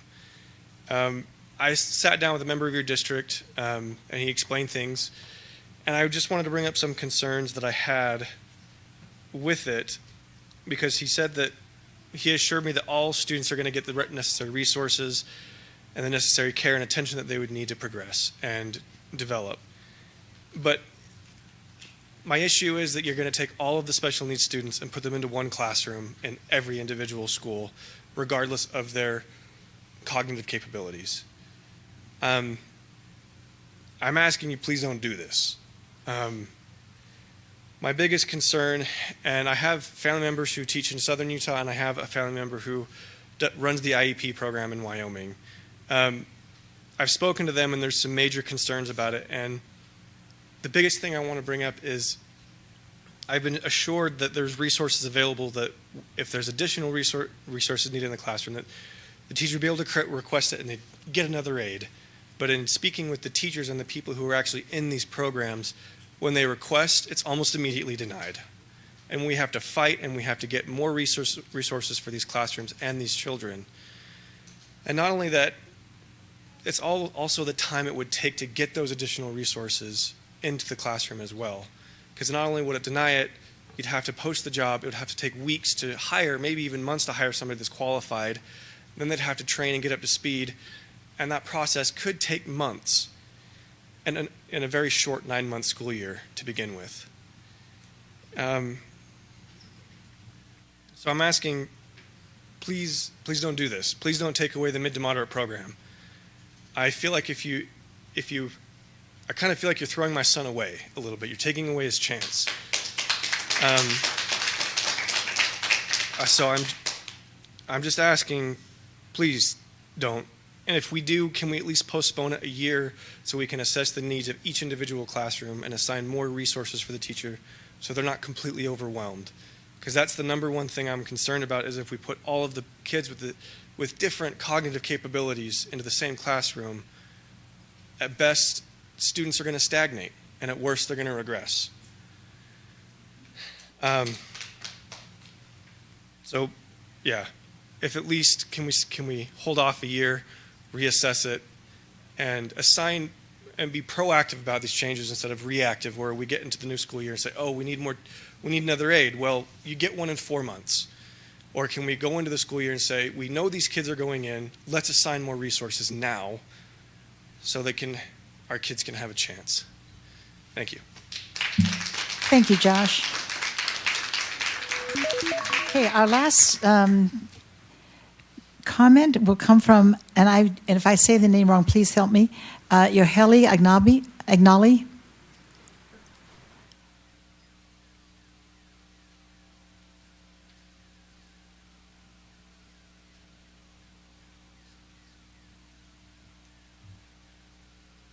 My name is Joely.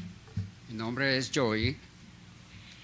Vengo en representación de mi hijo I come here in representation of my son y de sus compañeros especiales.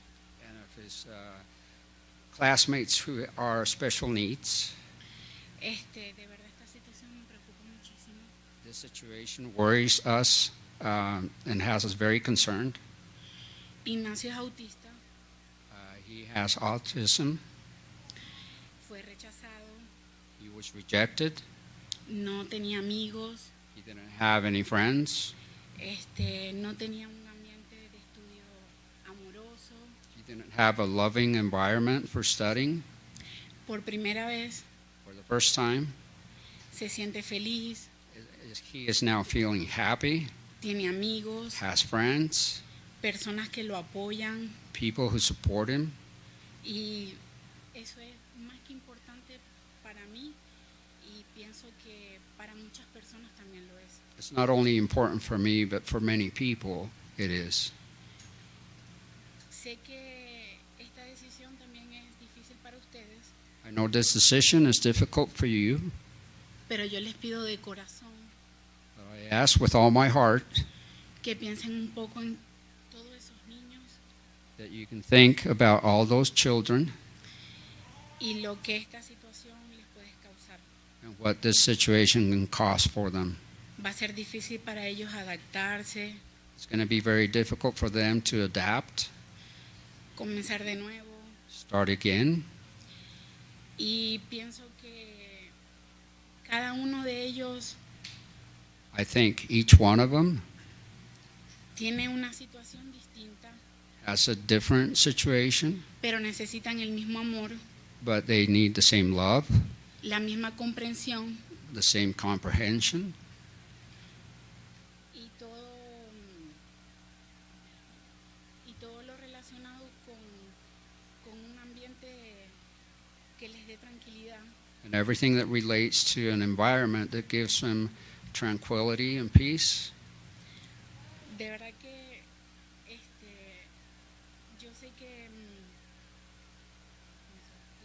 I know that. no encuentro las palabras correctas, I don't find the correct words to express, pero esta situación me tiene nerviosa.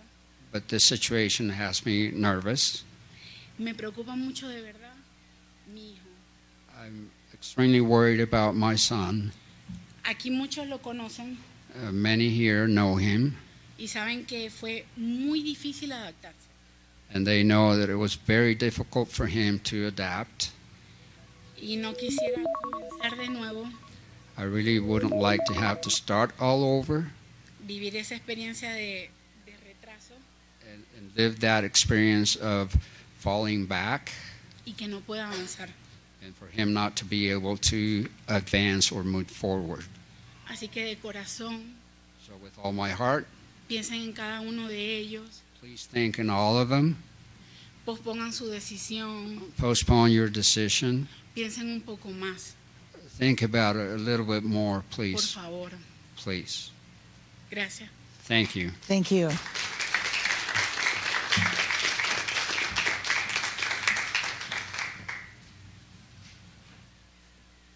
Yeah, the rest of the meeting is divided into three parts.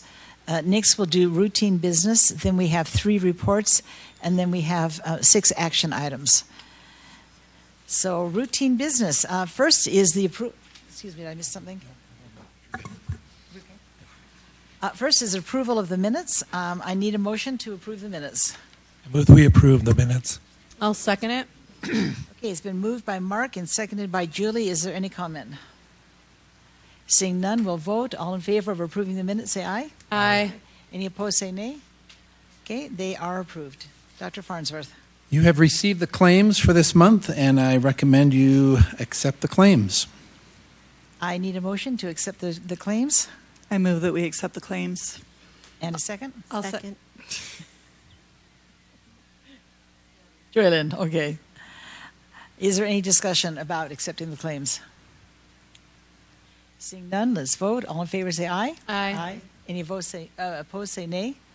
Okay, motion passes. Thank you. You've also received the routine business for this month, and I recommend your approval of the routine business. Okay, I need a motion to approve the routine business. I move that we approve the routine business. I'll second it. Thank you. It's been moved by Ada and seconded by Sarah. Is there any discussion on routine business? Seeing none, let's vote. All in favor, say aye. Aye. Any opposed, say nay. Motion passes. Thank you. Okay, that was quick. Now we go to the second part, the reports. Dr. Farnsworth. Yes, we have 3 reports tonight. The first is the MGT recommendation. So we appreciate Monica Fariai being here and Lance Richards. I got your name better this time, Monica. I've been practicing. Yes, thank you. Thank you, Lance. I appreciate that. So we appreciate the opportunity we've had to work with them, the information that they have shared. They have shared some recommendations, some options with the board before. They've done some polling as they made those presentations, and then most recently we conducted a survey, and they're here to share some of those results and a recommendation. So I invite you to come forward and share that information with the Board of Education.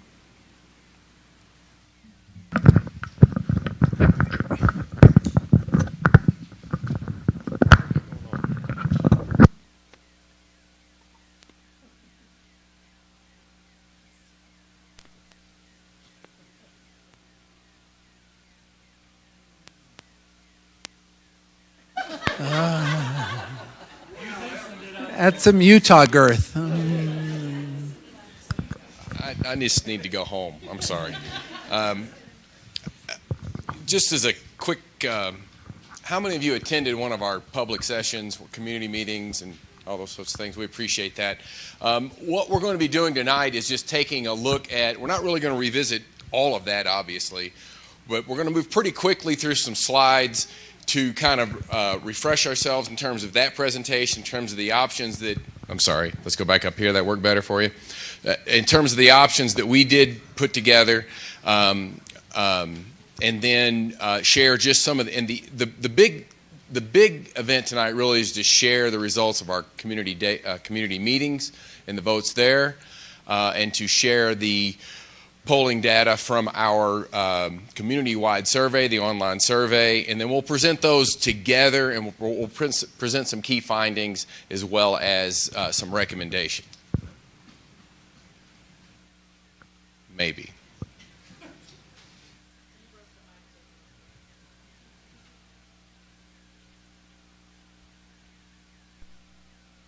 Well, it shows you what I know. I thought that was the thermostat, so I didn't.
All right, well, we'll get started again. Just a kind of a quick backup. Well, let's try this again. Now I'm going to have to do it. There we go, down. Quick agenda as I've gone over here. Just a quick background. Monica Faria is our analyst. She's out of Houston, Texas, and although our headquarters is based out of Florida. My name is Lance Richards, and I am from southern Indiana, right by Louisville, Kentucky. And I was in public education for over 35 years, school superintendent, bus driver, all of those kinds of things along the way. Still a licensed CDL in case we need that for some reason. So let me kind of jump right into it. Just a quick background, and I'm going to move very quickly through these because we have multiples of slides, and many of these you've seen before, or you've had that opportunity to see them online, so we can get to the survey information and go straight into the key findings and recommendations. So just a quick demographic overview. We shared this information prior, just the district region, the overall Utah, and the amount of growth, and just kind of the geographic layout of the districts as a whole. Alpine School District, 5 years ago was at about a little under 80,000. It's a little bit, I think it's actually a little bit over 85,000 at this point. So you can see some of the growth and the anticipated growth in the bar graphs going forward. Alpine has 92 schools, 60 elementaries, 15 middle, 10 highs, and a special program. For our numbers, we've included that high school into our high school count when we see those numbers going forward. Educational landscape, you can kind of see just where the elementary schools fall and ideas of, I-15, where Lehigh is in conjunction to Orem and that sort of thing, all the way out to Cedar Valley. And then again, middle school and junior high school boundaries and how those are configured. I was actually out near Sundance today and passed the bus on its way out. They're doing a fine job of driving, whoever that driver was. All right, 11 high schools, and you can see Cedar Valley and Westlake and Lone Peak up at the top with Orem and Mountain View down at the bottom. Some key points when we were looking at these, and we were charged with, in our analysis, when we pulled in our financials, we pulled in financials from state reports. We did gather district-level data from state reports. We used that, the fund year 2023, because that was the complete year we had. I understand the conversation about more current dollars, and should a question go forward, the district is actually charged at that time with bringing forth the absolute and most current data to inform that decision-making going forward. But we had to make sure that we created what we believed to be financially solvent districts. Also, they had to be geographic, and they had to be contiguous. We couldn't vote Vineyard off the island or American Fork. Because the mayor told me he was leaving, I told him we were voting him off the island and they needed to stick around, and he still left. So anyway, and there were more to this when we talked about it in terms of and we all know now what's going on at the state level in terms of the interlocals and that sort of thing going forward. So option one, again, was remaining as one district, and I think that there was a concern that the district would just hold on to this, and this would be the only option as we move forward. And I'll be honest with you, a majority of respondents, a majority of participants in the collective whole did vote for that and did register that response. When we brought this together, again, the total enrollment, just as we're glancing our way, revisiting these, surplus and deficit based on that fund year 2023, and then we just picked the $200 million bond as a number. It was not in relation to any proposed high schools or junior highs or elementaries going forward in terms of capital project needs. But it gave you guys an opportunity to see what an increment would cost on that, a dollar amount. And then in our next slides, we'll talk about if there's a surplus or deficit, what that cost would be to make it up. Again, in fund year 2023. So one district, of course, our pies are complete because the district has the entire pie. 86 total schools with the alternative school. In these dollars, the projected taxable value of $150 billion going forward in the 10-year projections. Again, this is just a revisit of what we talked about in our community meetings and in the survey. Option 2 was two districts, and again, options 2 and 3, we all know these now. Option 2 is Lehigh going west. Option 3 is Lehigh going east. And you can see the surplus deficits here. Now we've got this bottom one occupied at the estimated annual cost per household based on those on a $500,000 home of $191 to make up for that $23 million deficit. It's a lot of money, don't get me wrong. It is based on revenues, though, of just shy of $375 million. And on the west, we see a surplus. Of course, then this is zeroed out, and we can see where our increments would fall. And then here's our pie chart for this. And what you'll find here is this one presents, when we talked about building our modeling and trying to figure out what would balance the district, this one is the most balanced. If you took this split and this became the option in present student enrollment, this would balance the district in terms of students attending schools. And you can see the numbers that are presented there. All right, option 3, in this particular model, you have Lehigh going east. And so what you have in this model is a little smaller deficit, just $86 a household down below. Again, but what you see here is a surplus still on the west of $27 million. And then, but based on their assessed values, a $200 million bond and the increments involved would be $377 a household if they were to take on a new bond.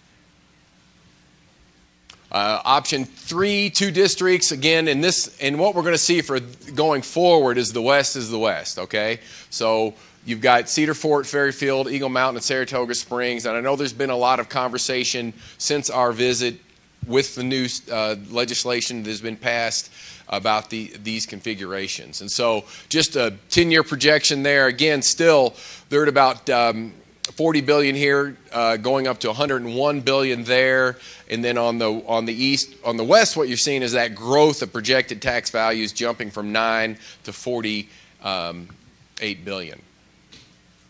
And you can kind of see our enrollment. This is where that growth comes, that 6,000 students, but you still have some growth on the east.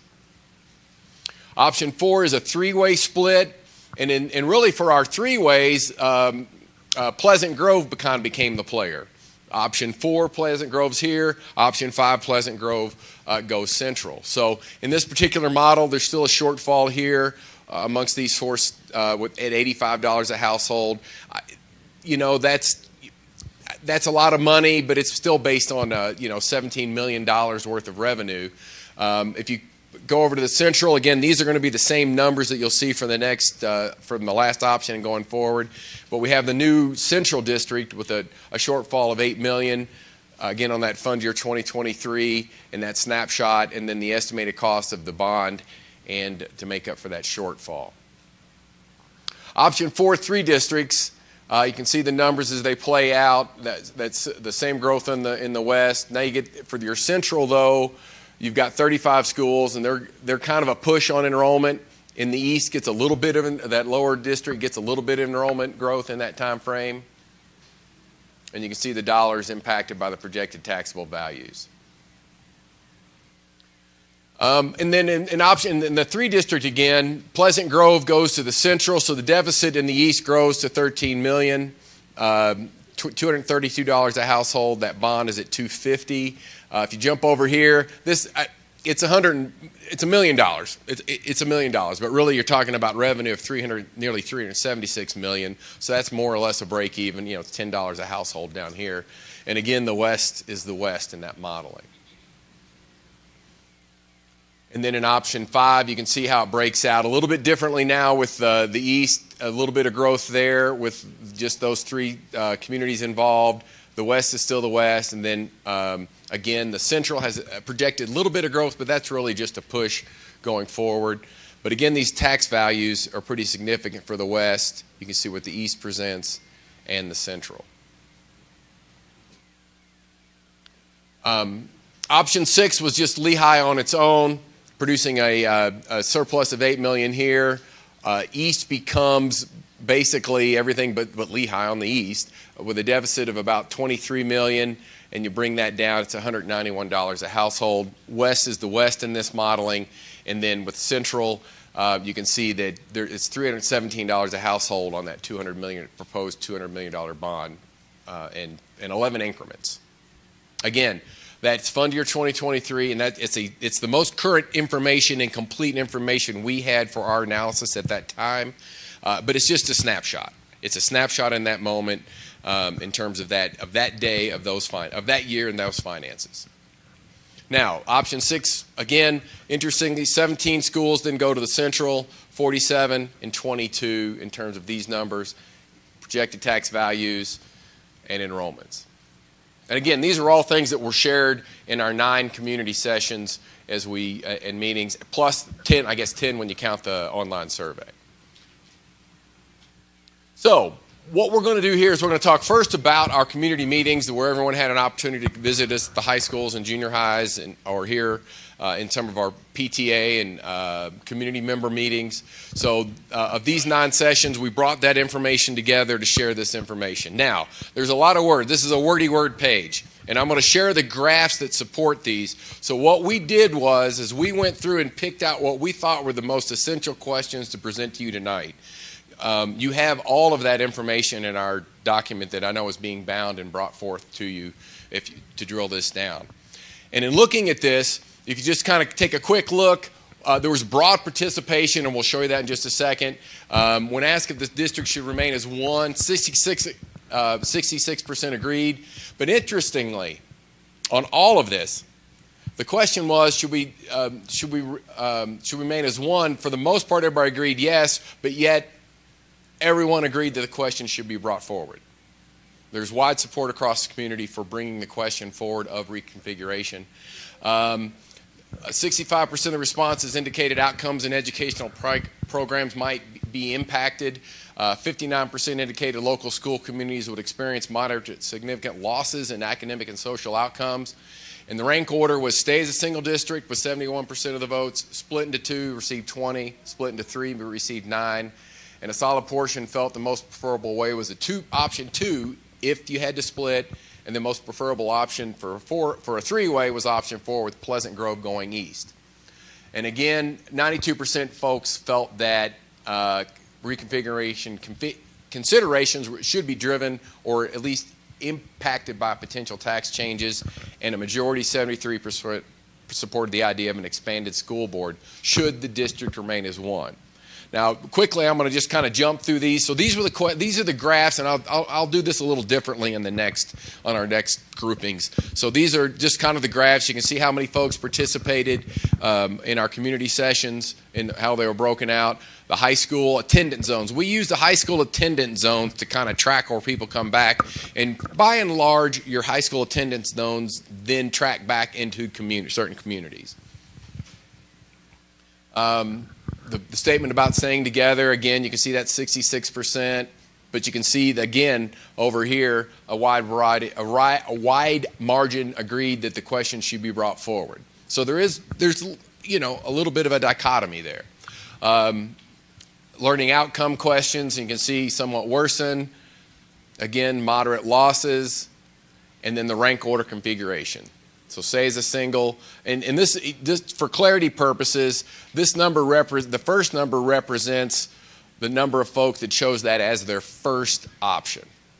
20% chose it as their first option for a split into 2, and 9% chose 3 as their first option.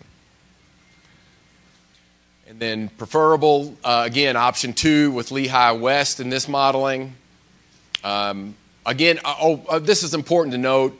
You'll see this, the count is based on the number of folks that responded to that question. So while we had over 2,000 folks participate in these community meetings, each question would then be varied by the number of folks that participated in that question. Property tax question and 7 to 9 member question, just so you can see the backup there. Now, I'm not going to read all of this to you. But these are we took all of that because we promised you we'd bring forward, and the school board will receive all of the comments in long form. But we tried to kind of categorize these comments in terms of their concerns. You can see a preference for unity in folks that made those comments about district as one, benefits of staying together, concerns about representation and voice, unequal distribution of resources, adjusting board members was a conversation we had, and again, financial implications of a split, skepticism about the affordability and the feasibility, and discussions about taxation and funding sources. And again, in these cases, impacts on education quality, concerns about growth, and again, infrastructure and facilities, the need for new schools. Because the reality is we're standing, or we're presently occupying, the district leadership, the district central office, and that is in American Fork. So American Fork is kind of the winner in terms of this facility, in terms of where it lands and where that community may land. And then special education. I want to stress this, and if you attended my meetings, and I think it was fortunate that you folks were here tonight to kind of hear this, we stress in our meetings the needs of making sure that our most disadvantaged students get consideration going forward in what happens in terms of a potential split, to make sure that their needs were being met. And there were a lot of conversations that surrounded that. Again, calls for community involvement, open dialogue, political dynamics were a part of that, if you can read through that, and then preferences for future actions, the need for all voices, increasing representation, and a lot of differences of opinions there. All right, now the collective online survey. Again, we're presenting you the community member information. Now this collective online survey is the one that was sent out district-wide.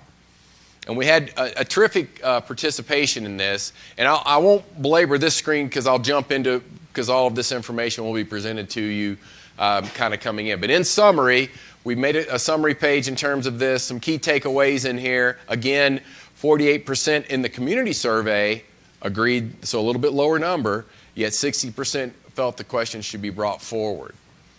So in looking at this, we're looking at our community survey. We had, by and large, the largest group was parents and guardians. And with the community survey, we were then able to bust this back out into subgroups. So the information we were able to provide was based on all of those attendance zones for the high schools are their subgroups. And then employees and parents were differing subgroups as well. And you'll see why that matters here in just a few moments. Just quickly, 9,000 respondents there. I think overall we had a little over 9,000 unique respondents in terms of this survey, which is a great turnout. So high school, again, a wide variety of folks participated from across the district. And in this one, we added a few questions that I think is very important to this. We added a question for your community and what is that? It talks about the overall education that students receive. So look, that's a terrific number, okay? We're talking 88% of folks believe that students in Alpine receive a good or excellent education. That is a terrific number, and that carries across all the subgroups, by and large, okay? So I think if you take nothing else away, they believe that you as a group, you collectively, as educators, we saw the RISE Awards, they feel like the district does a good job educating children and providing resources to children.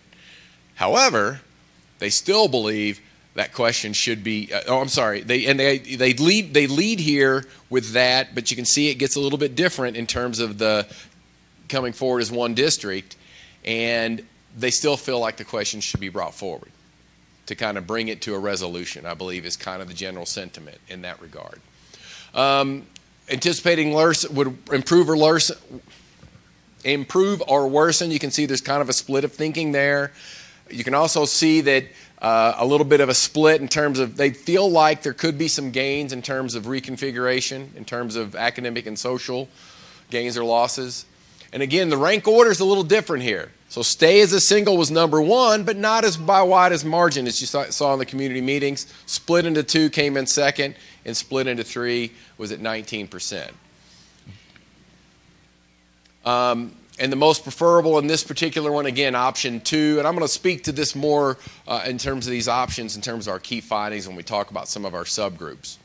But we're talking kind of, again, when we talked about our finances in our community meetings, we talked about kind of that 50,000-foot view of finance where we considered all funds and all revenues and all expenses. This is kind of that 30,000-foot view of the polling data. Property taxes were agreed that it would be should be considered, and again, broad support for an expansion should remain as one unit. And again, I don't want to belabor these because we've got 3 screens of these and 3 more screens of them, but concerns about educational opportunities, financial implications. So a lot of this is going to be concerns that were also shared in our community meetings, impact on students and families, potential overcrowding. And again, I'd like to point out in this bottom corner, there was a lot of conversation about strains on families, and especially with children requiring special education services. So that was a big part of our conversations, not only at our community meetings, but more importantly, expressed into your community online survey. Employee concerns, and I don't want to over or undersell, but the employees are very concerned about this, okay? They're very apprehensive. They were the only subgroup that didn't want the question to be brought forward because they felt like the district does a good job meeting the needs of students. Not perfect, by and large, not perfect in any way, shape, or form, but does a good or excellent job educating. Reduction in support staff, working condition for educators. There's just a lot of questions for educators and a concern about a loss of some of your experienced educators. But again, a lot of conversations centered around local control and distribution of resources. Additional thoughts, again, impact on those specialized programs, a lot of those conversations. You know, historic precedent. There were, in a lot of our community meetings and in our conversations with key stakeholders across the district, there was, look, other districts have done this. What were the lessons from those? You know, when just up the road, Jordan Canyon's split, what were the lessons learned from that? What were things that they could have done better to bring this forward? Because a lot of our conversation stemmed from the fact of, if this was going to happen, if this was going to take place, that the folks of the Alpine school communities wanted to be sure that they were in charge of that process and had a voice in it. And then again, performance, the district is performing well. This is a high-performing district. I think my wife is watching this online. My wife, anytime she can, she tunes in for the online. And I will tell you that when I met with you the last time I presented in the live stream, she commented to me when I got home on the civility and the manner and the decorum in which you carried yourselves as board members, and she very appreciated that because she's seen me with some other board. But I also want to share with you that the decorum and the attitude of civic mindedness and the positivity you brought forth, even though we were presenting information that wasn't necessarily that folks in our meetings agreed with, everyone was very complimentary and appreciative of the opportunity to be able to weigh in and hear and share and be a part of the process. All right, so this is combined. Now, this is all the data. When we bring this all together, we're going to have over 11,000 folks that participated, okay? And I'm going to skip the summary and just jump into the slides. So you can see broad swath. A big chunk of these now, when you can bring it all together, are parents of district students that participated in the survey. And in this one, again, broad representation in our online survey. The district should remain as one, still carried the vote overall between the 2 different sets of polling and the community meetings and the online survey. In this case, though, we're talking about 46% agree or strongly agree. And then the board recommended be brought to a vote. 60% agreed that it should be brought forward. Anticipating would worsen, again, kind of carried the day in terms of bringing it together. Gains and losses outweighed, actually not by much on this particular survey. But when you talk about rank order, the most favored was stay as a single district, but there's some caveats to that I want to share with you shortly. At 49%, 34% at the 2 district, and there's just across the board, there was not a lot of support for a 3-way. And I would tell you that a 2-way versus a 3, if a 2-way is 2 times hard, I would tell you that a 3-way in terms of splitting of resources and assets might be 10 times as hard in terms of its complications. Two-way split, most preferred. Again, option 2 kind of carried the day, but I have some information to inform that here in just a moment. And in a 3-way, option 4 with Pleasant Grove going east. Property taxes, everyone feels like it should inform part of the discussion in terms of what the school board's decision might be. And again, 7 to 9 carried the day. They're a little bit different when you bring all this together, and we brought all the conversations back around. There were some conversations that dealt with community cohesion and unity, a concern of that loss of overall community. Again, though, better representation, more localized representation in terms of inclusive decision making, unequal distribution of resources and concerns there.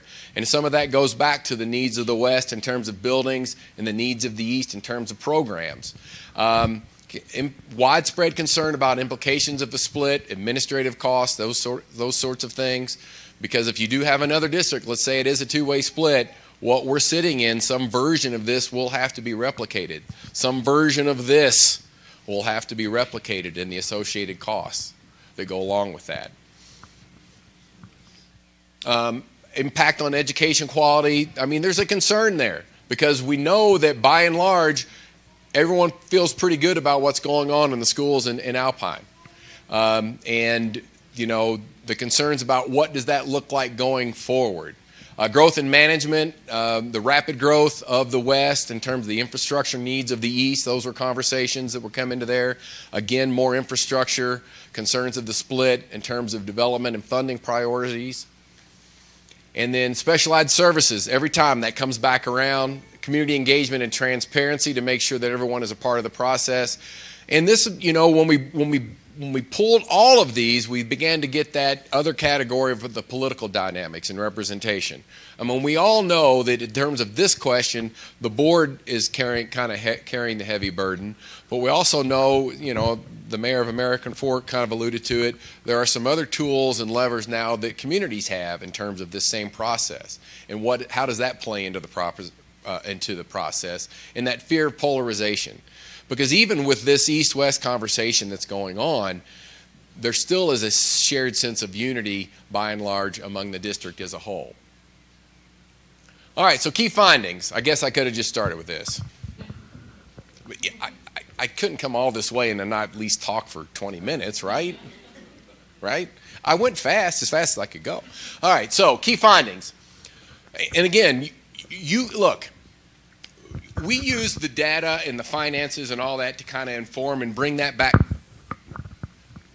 We use the data and the finances to inform our conversation surrounding the options and giving you this high level and summary to bring it back up here so you could digest it and kind of understand it and make a broad decision. But when we get into this, you saw the polling. You saw what people wanted. I mean, you right now can tell me primarily what the key findings are going to be based on the data that was brought forward. And I want to stress this. When we said in a community meeting that the community meetings would help inform the discussion going forward, I'm not sure everybody believed us. I'm telling you, the community meetings and the online survey supplied us with the information needed in order to bring these key findings forward. Okay? So, by and large, to a T, everyone believes the district's doing a pretty good job educating kids here, okay? Yet they still endorse a vote on reconfiguration in some form or fashion. Overall, participants indicated they'd like to remain as one, but there's some caveats here.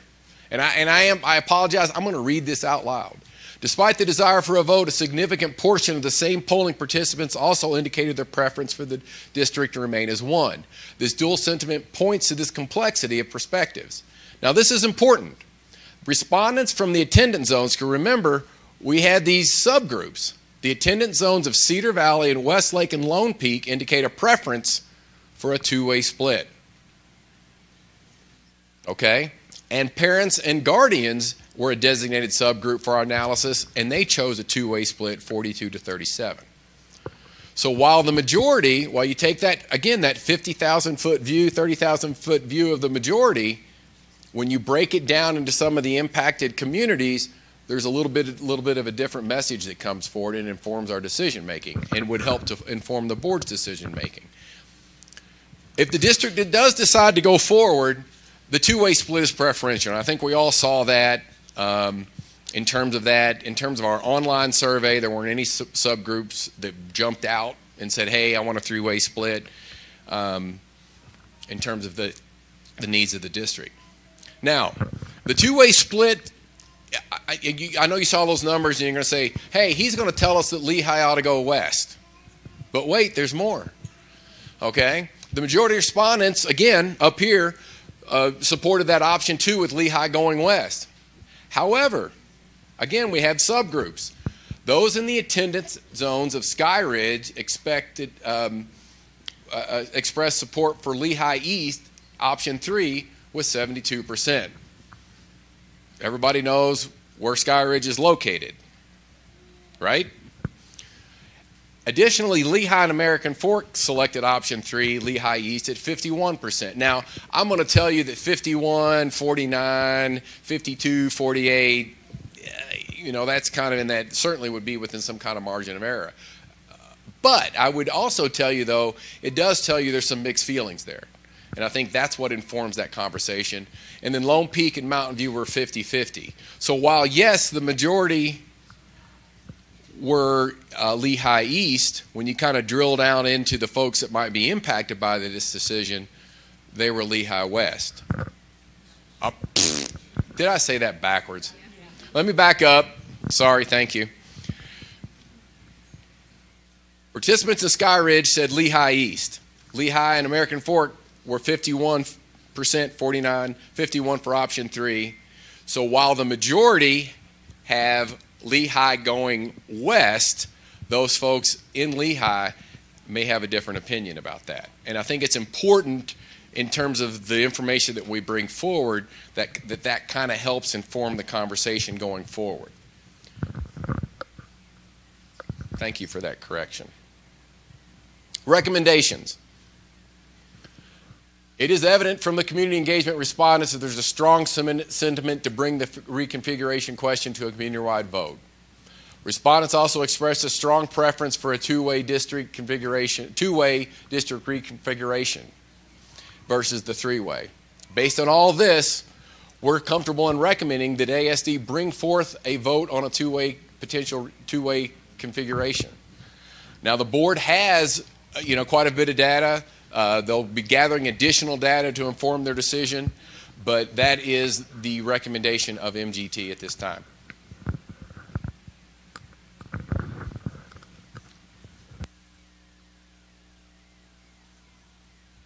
So, a vote on reconfiguration, again, the recommendations, a vote of reconfiguration should be brought forward, and the ballot question should be brought forward in regards to potential two-way split, with the majority of the respondents saying option 2. Just remember that the majority of the respondents in Sky Ridge and Lehigh selected option 3, with Lehigh going east.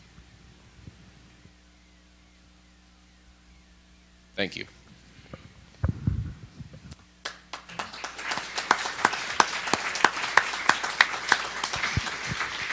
I guess I should get up here in case there's a question.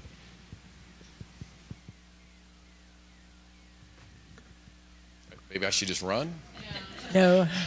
Thank you so much. I wanted to ask you a question. Sure. This is the one you don't want to answer. Okay. But I assume you've seen different districts in terms of their approval by residents in similar surveys. Can you give us any experience on what actually happened? Did they do a reconfiguration? I'm just looking for any additional information because of your experience that you might share with us. I don't know that I can speak directly to reconfiguration because there's not a lot of folks that have gone down this path. Locally, we had a school district that went through this process, and it was just a little bit different, and they did use that. I mean, in that case, there was a very strong public sentiment and very strong community support for that split. And so it wasn't a situation where you know, if we polled the room, everyone would say you're doing a great job educating kids. This was not that situation. So you're in a very unique spot of the fact that everyone says you're doing a great job, but we would like to examine this, have this conversation. I would tell you that most of the boards that we work with take the information and use it to help inform their decisions, because there's a lot of other moving parts outside of this room that are weighing into this in terms of interlocals and all those other kinds of things. So my experience would tell me that the boards take the information they're presented, they bring in, because the subgroups are important to this, to use and help and inform their conversations going forward, and they make the best decision they can with the information that is there. Not only our information, but the information, you know, that you have from your communities. And a lot of the school districts we work with are having to make very hard decisions in terms of finances, in terms of school closures, and those kinds of things. And so, it's a very tough thing to bring this forward. And it's a tough decision for your communities to have to take this hard look. But you have to take the community's information that's brought forward to you to kind of help inform that decision so that people can understand at least where you're coming from, because there's some interesting information in there that a month ago I didn't know that we'd have. There's some interesting caveats, and so the best answer I can give you, which is not the answer you were looking for, but the best answer I can give you is the good school boards take their community input and make that their basis for their informed decision.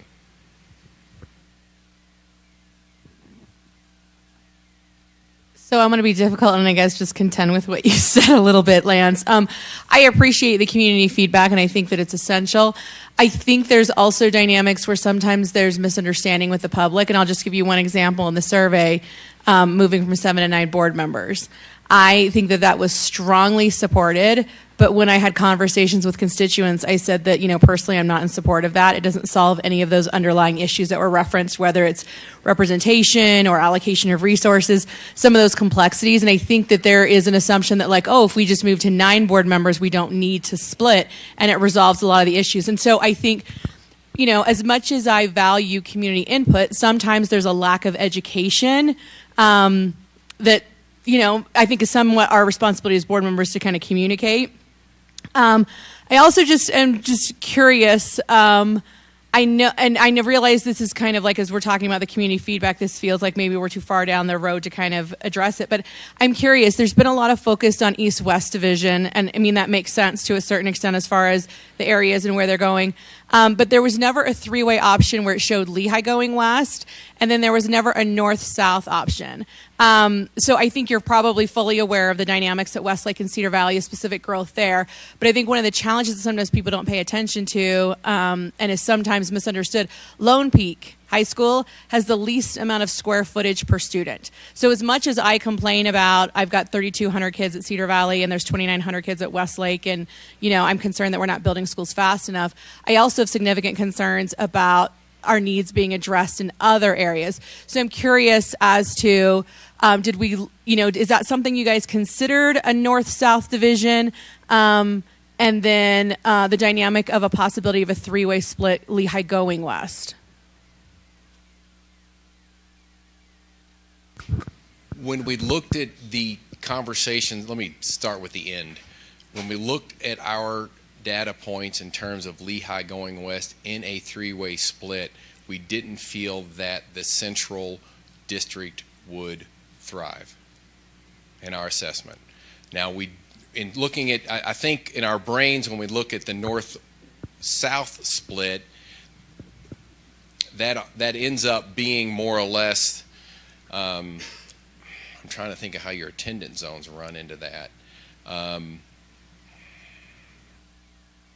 Sorry, I should have clarified. So like a north-south, you could do basically Lone Peak. You could just run the corridor of Timpanogos Highway down 2100, where basically you go Lone Peak, Sky Ridge, Lehigh, Westlake, Cedar Valley.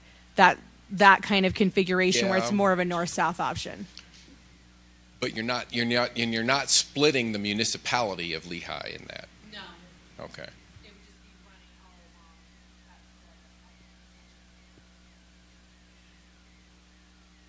Sorry, that was I don't- probably not a nice I- question I to answer would- you if- at the if- towards the if very I were tail prepared end. for it, I would be able to answer it. We did consider that, but my brain is going blank as to why we didn't bring that one forward.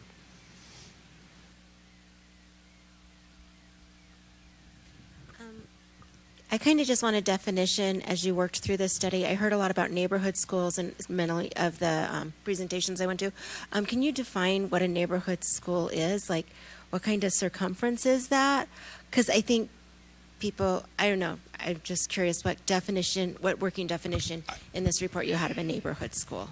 I think for you, your neighborhood schools are largely those schools that have a big percentage of walkers, or the potential to be walkers. We see neighborhood schools in different areas in different ways. We'll have what we consider a neighborhood school many times is a school that really is in and amongst homes.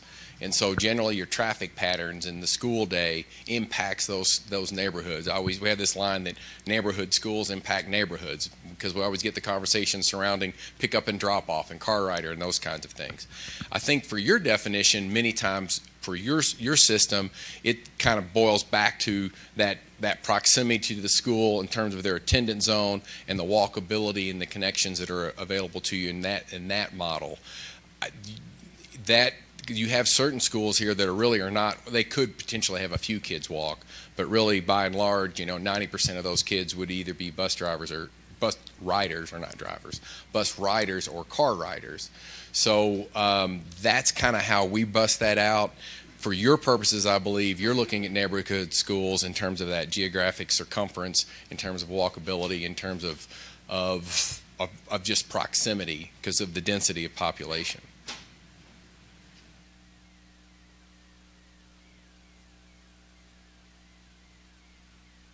Sorry, Lance. We Keep could going. go on for a while. Okay, so I know one of the things you talked about in the original presentation that you focus on a lot is about how money follows the student. Right. And I feel like a lot of there were significant concerns about things like DLI, ALL, or CTE, concurrent enrollment.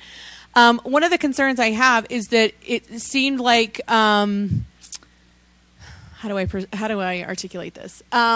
It seemed like there was an assumption that there would be a decline in all of those programs.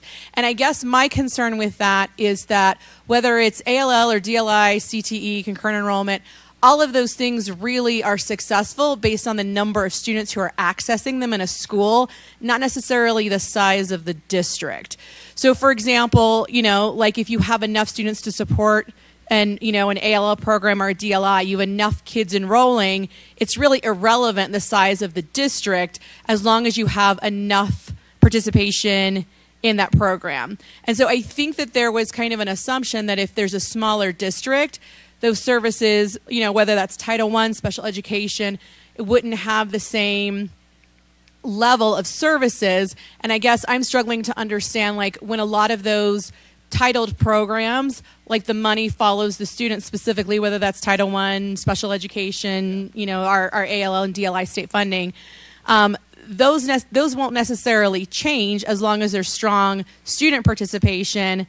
The district size is pretty much irrelevant to maintaining those programs as long as you have a certain number of students. Because, like, for example, I know that my high school, Cedar Valley High School, has the largest number of concurrent enrollment classes. They have like 73, but they also have that because they have 3,200 students who can access and support that many programs. There are other schools in the district who do not have that many programs, and it really does come down to school size and number of students and not necessarily the district size.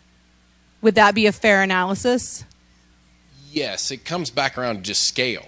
It just, a smaller high school, for example, would have difficulty supporting that same number of programs. You're just not going to have enough students in seats to meet that program, the finances because it all comes back to the money following the kid. And so if you're in a very small district and you have certain students with special needs or certain students in need of a foreign language or an AP class, you're not able to provide those because of that scale. I think it wasn't my intention in having those conversations and bringing those forward. I don't think it was our intention to say that they would be diminished. I think the intention is through conversation with community leaders and folks to make sure that they are considered, that you understand that like CTE programs, they may have to be replicated, and there is a cost for that, unless you go to a shared use or some other things. I think it was more about the replication of those services and making sure that whatever configuration comes out of that you have that scale that can still support the needs of those students.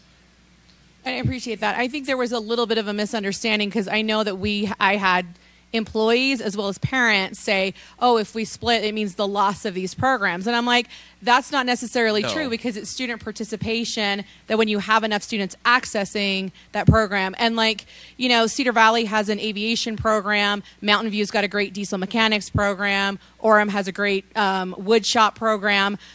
Those supports already exist. It's not like all of a sudden Mountain View's diesel mechanics is going to if there's a split, that all of a sudden that program is just going to disappear. Now, if not enough students are accessing it to make it so that it's, solvent, can I see changes being made? Sure. But I don't know that that's a district size dynamic as much as it is once again, do you have enough students to support those kind of things? I go back to, though, it's that scale situation. So without a doubt, a district of the current size can always support a diesel program. So, but when you start breaking it down into smaller sizes, does a new district, say, recreate a diesel program or launch a diesel program in order to fulfill that need for their students if it doesn't currently exist? So I think that you're looking in terms of CTE specific, that marches on. So there are going to be programs added to your lineup going forward that I'm not even aware of, within the next 5 years. So I go back to just making sure that there's an understanding. Right now, there's one person that does the CTE and oversees all that for the district. That will have to be replicated in some form or fashion. Same thing with special ed. If you have, sorry. We have we have a CTE director who I think oversees a lot of those programs. Right. But in the same vein, we have an amazing connection with MTech, Mountain Land Technical College, and whether we split whether there's a proposal to split into 2 or 3 districts, every district would still have access to that because MTech is formed to serve specific counties.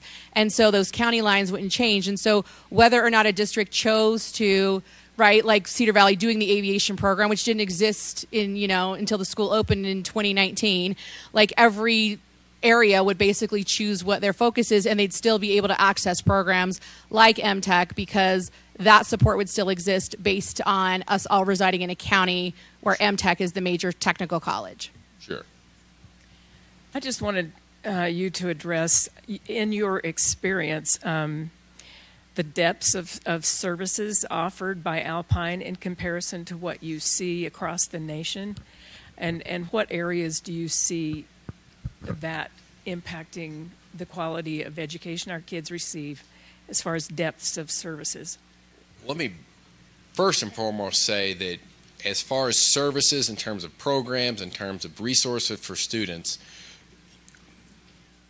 Alpine is at the top of what I see and where I go and where I visit in terms of resources, in terms of, the polling about do you do a good job for educating students, it exemplifies that.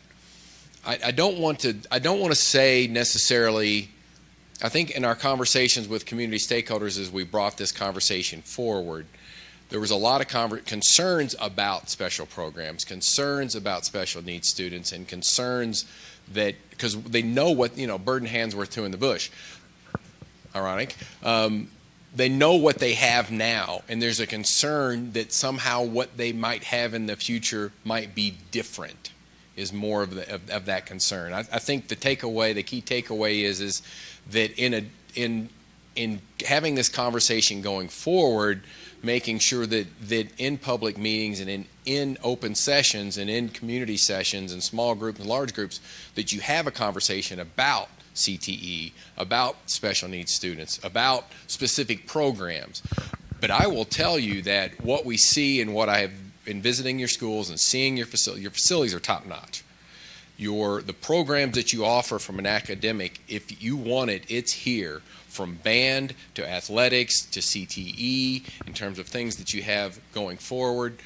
I feel like, in terms of what I've seen in terms of visiting your district, this is a very high-performing district in those areas. Okay, I guess I was thinking more in terms of teacher support, and like we have an in-house data dashboard. We do a lot of things in-house.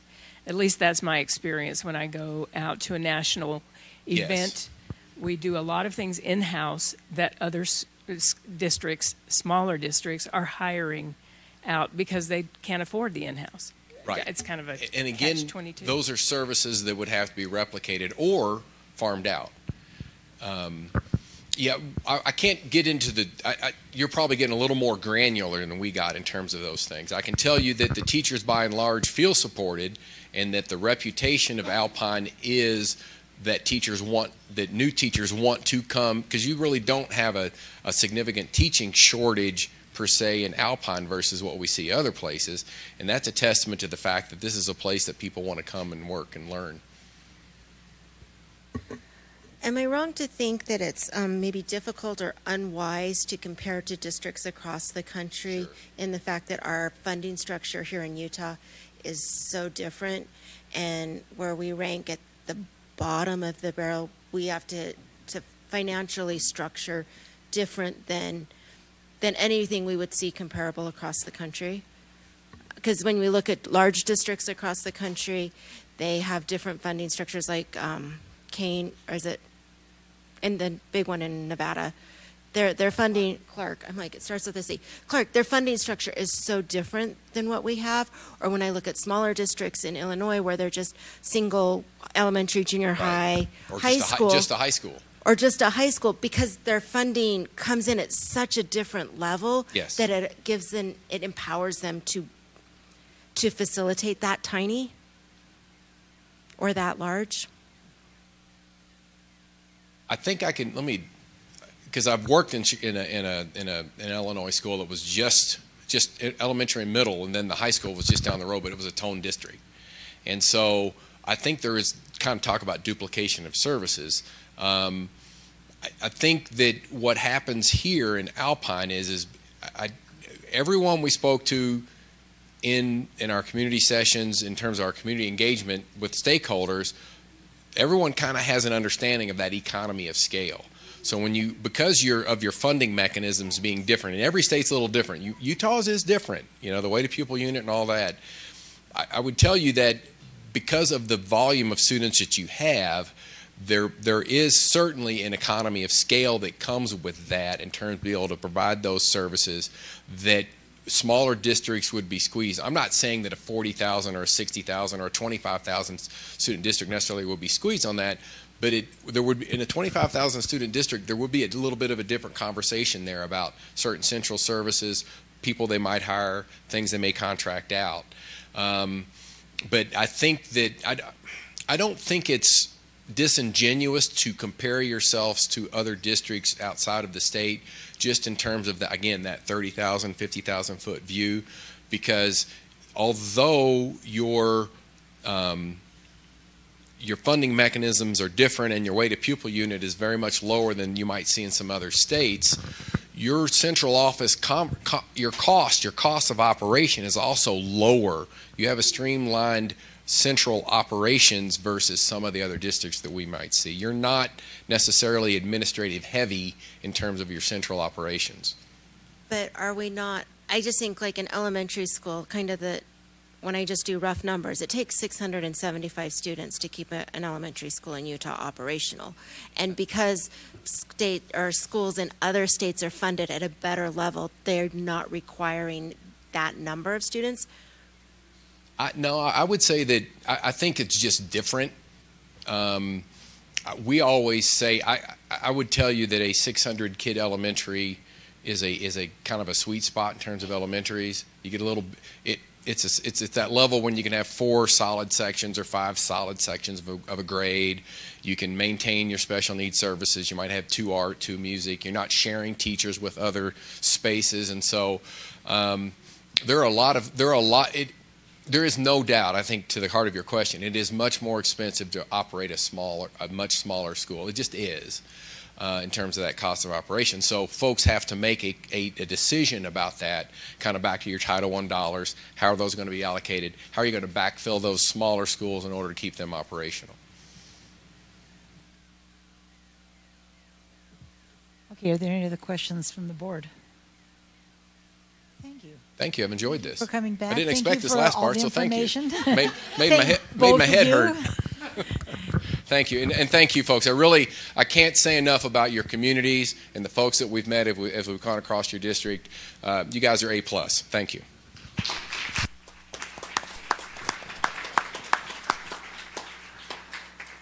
Point of information for those of you who are here. Our board has a special work session tomorrow afternoon where we will be looking at all of these options again and really hashing through with the information they've provided, the information that the background information for them, as well as a number of other factors that we will be looking at. So we will be doing that tomorrow, and then we'll be looking at the process in the coming few months. Okay, we have 2 more reports tonight. Yes, we invite Dr. Annalise Ruiz and her team to come forward. We have made some recommendations. They have gathered community feedback, and we're ready to make some final recommendations to put in place for the 24-25 school year regarding special small class groups.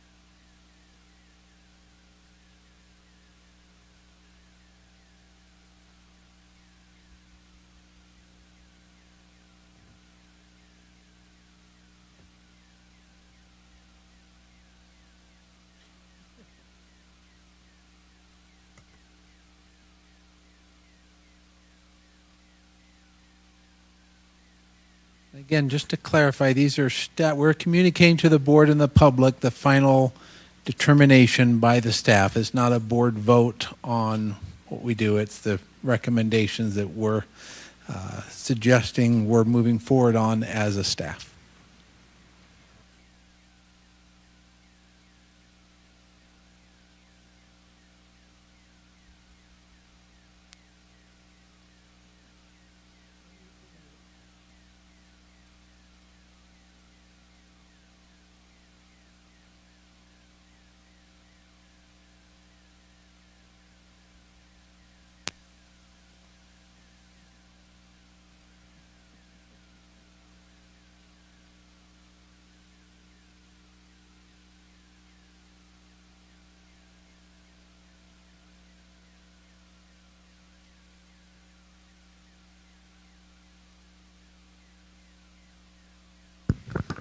Now.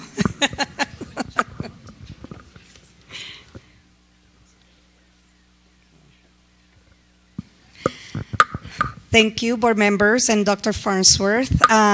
You are correct in that after our last presentation, we took that information out to the community. First of all, I want to acknowledge our special education department directors are here.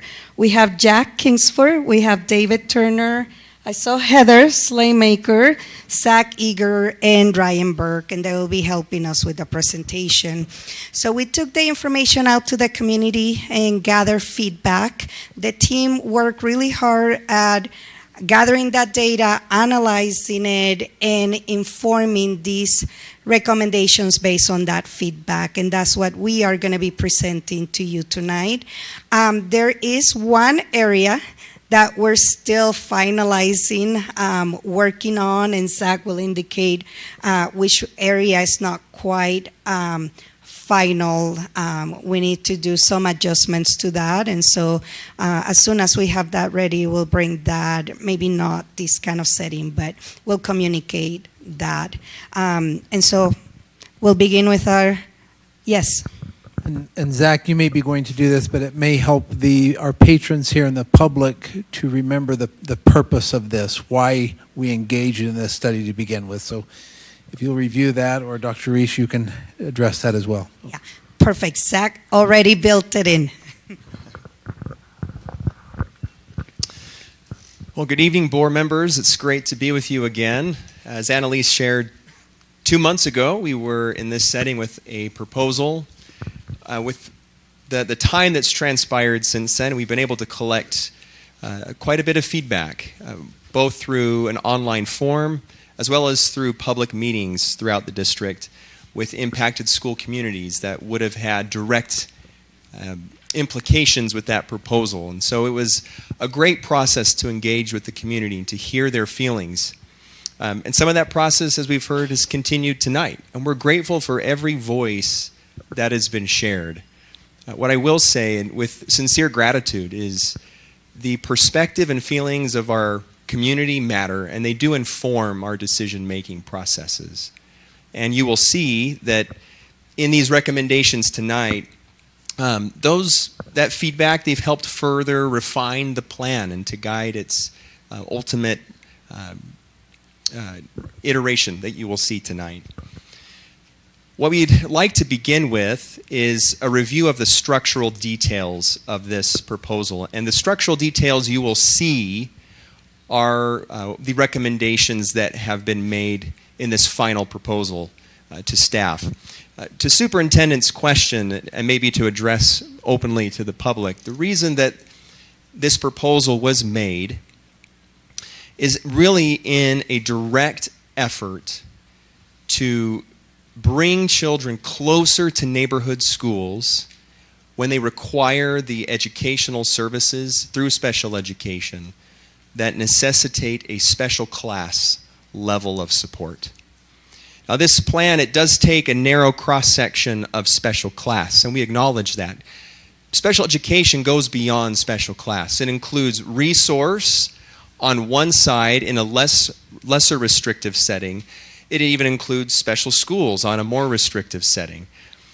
We're continuing with special schools. We're continuing with resource. Those aren't changes.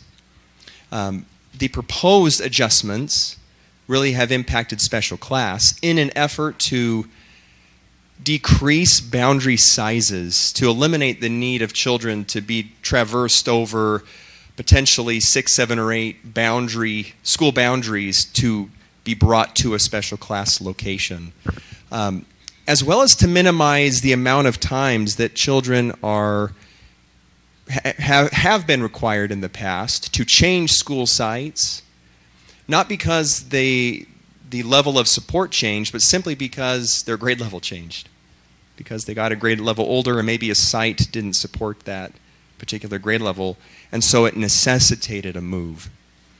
And we do know that those moves, they're shifts away from communities, from peer groups that children become familiar with, and those communities become familiar with those children.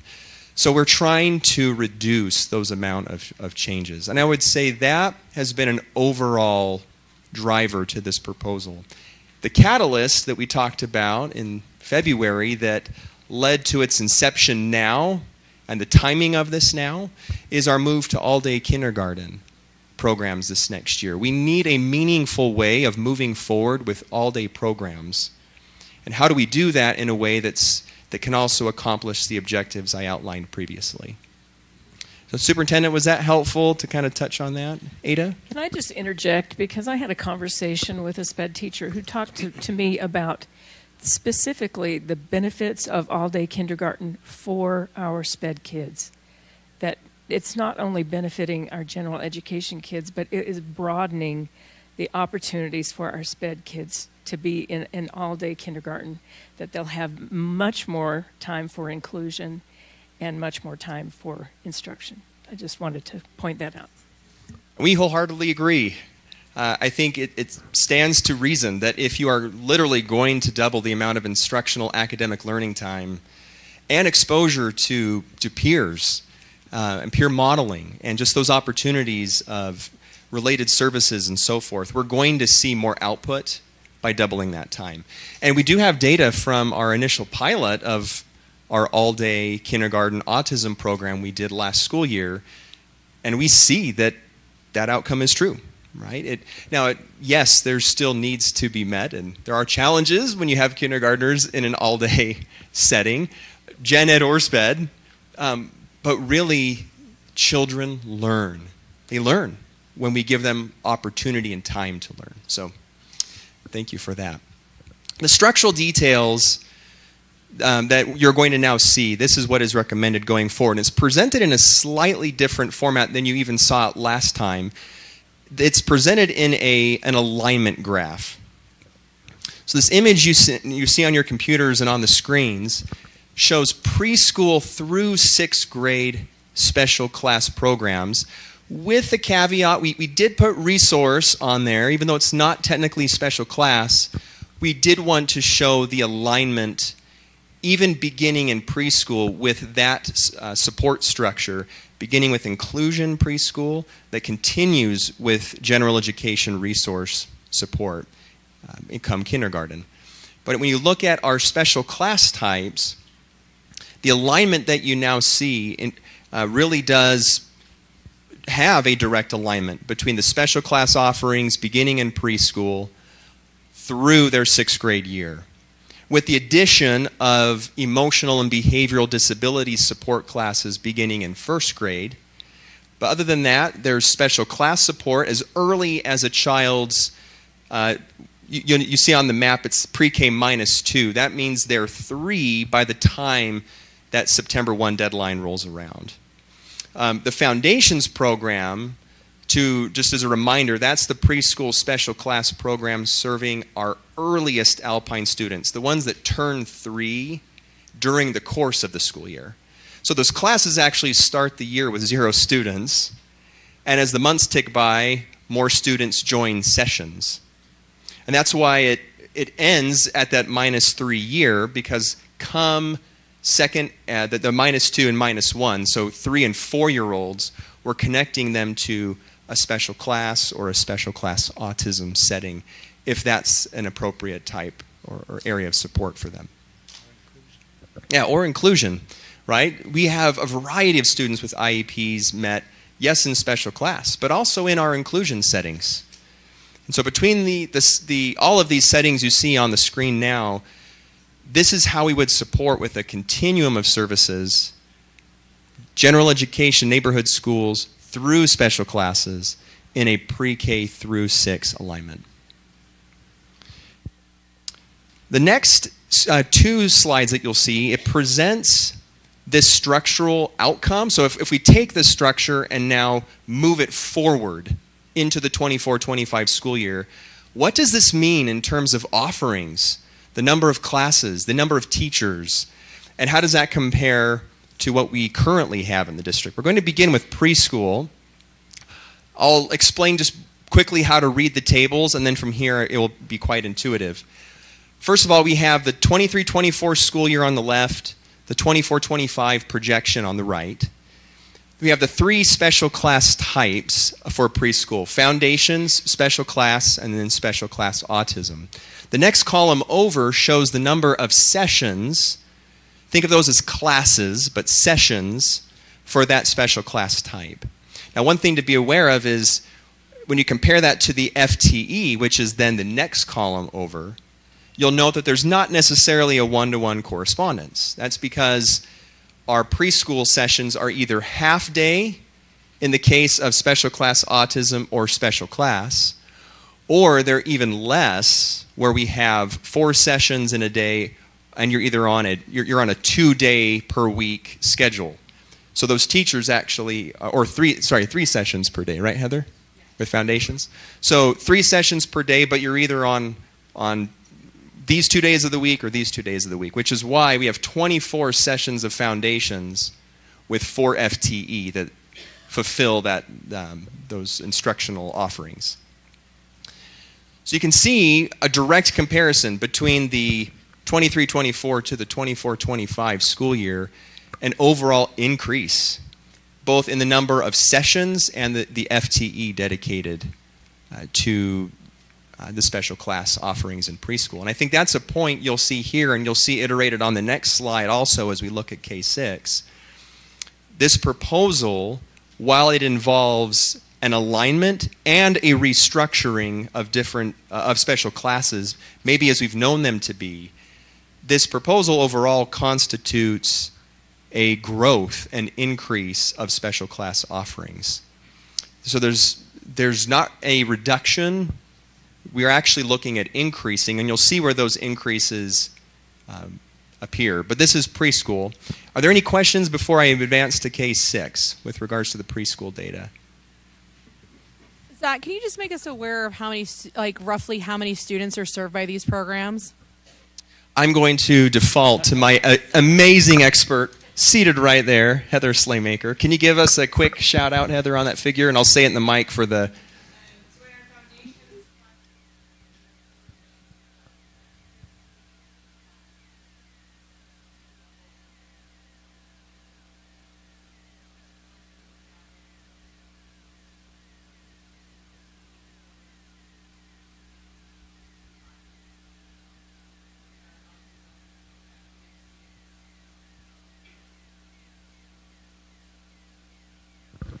So to reiterate for our any audience members tuning in that couldn't hear that, 50 students for foundations in the program total over the course of the year, and then in special class, generally 12 students per class in each of those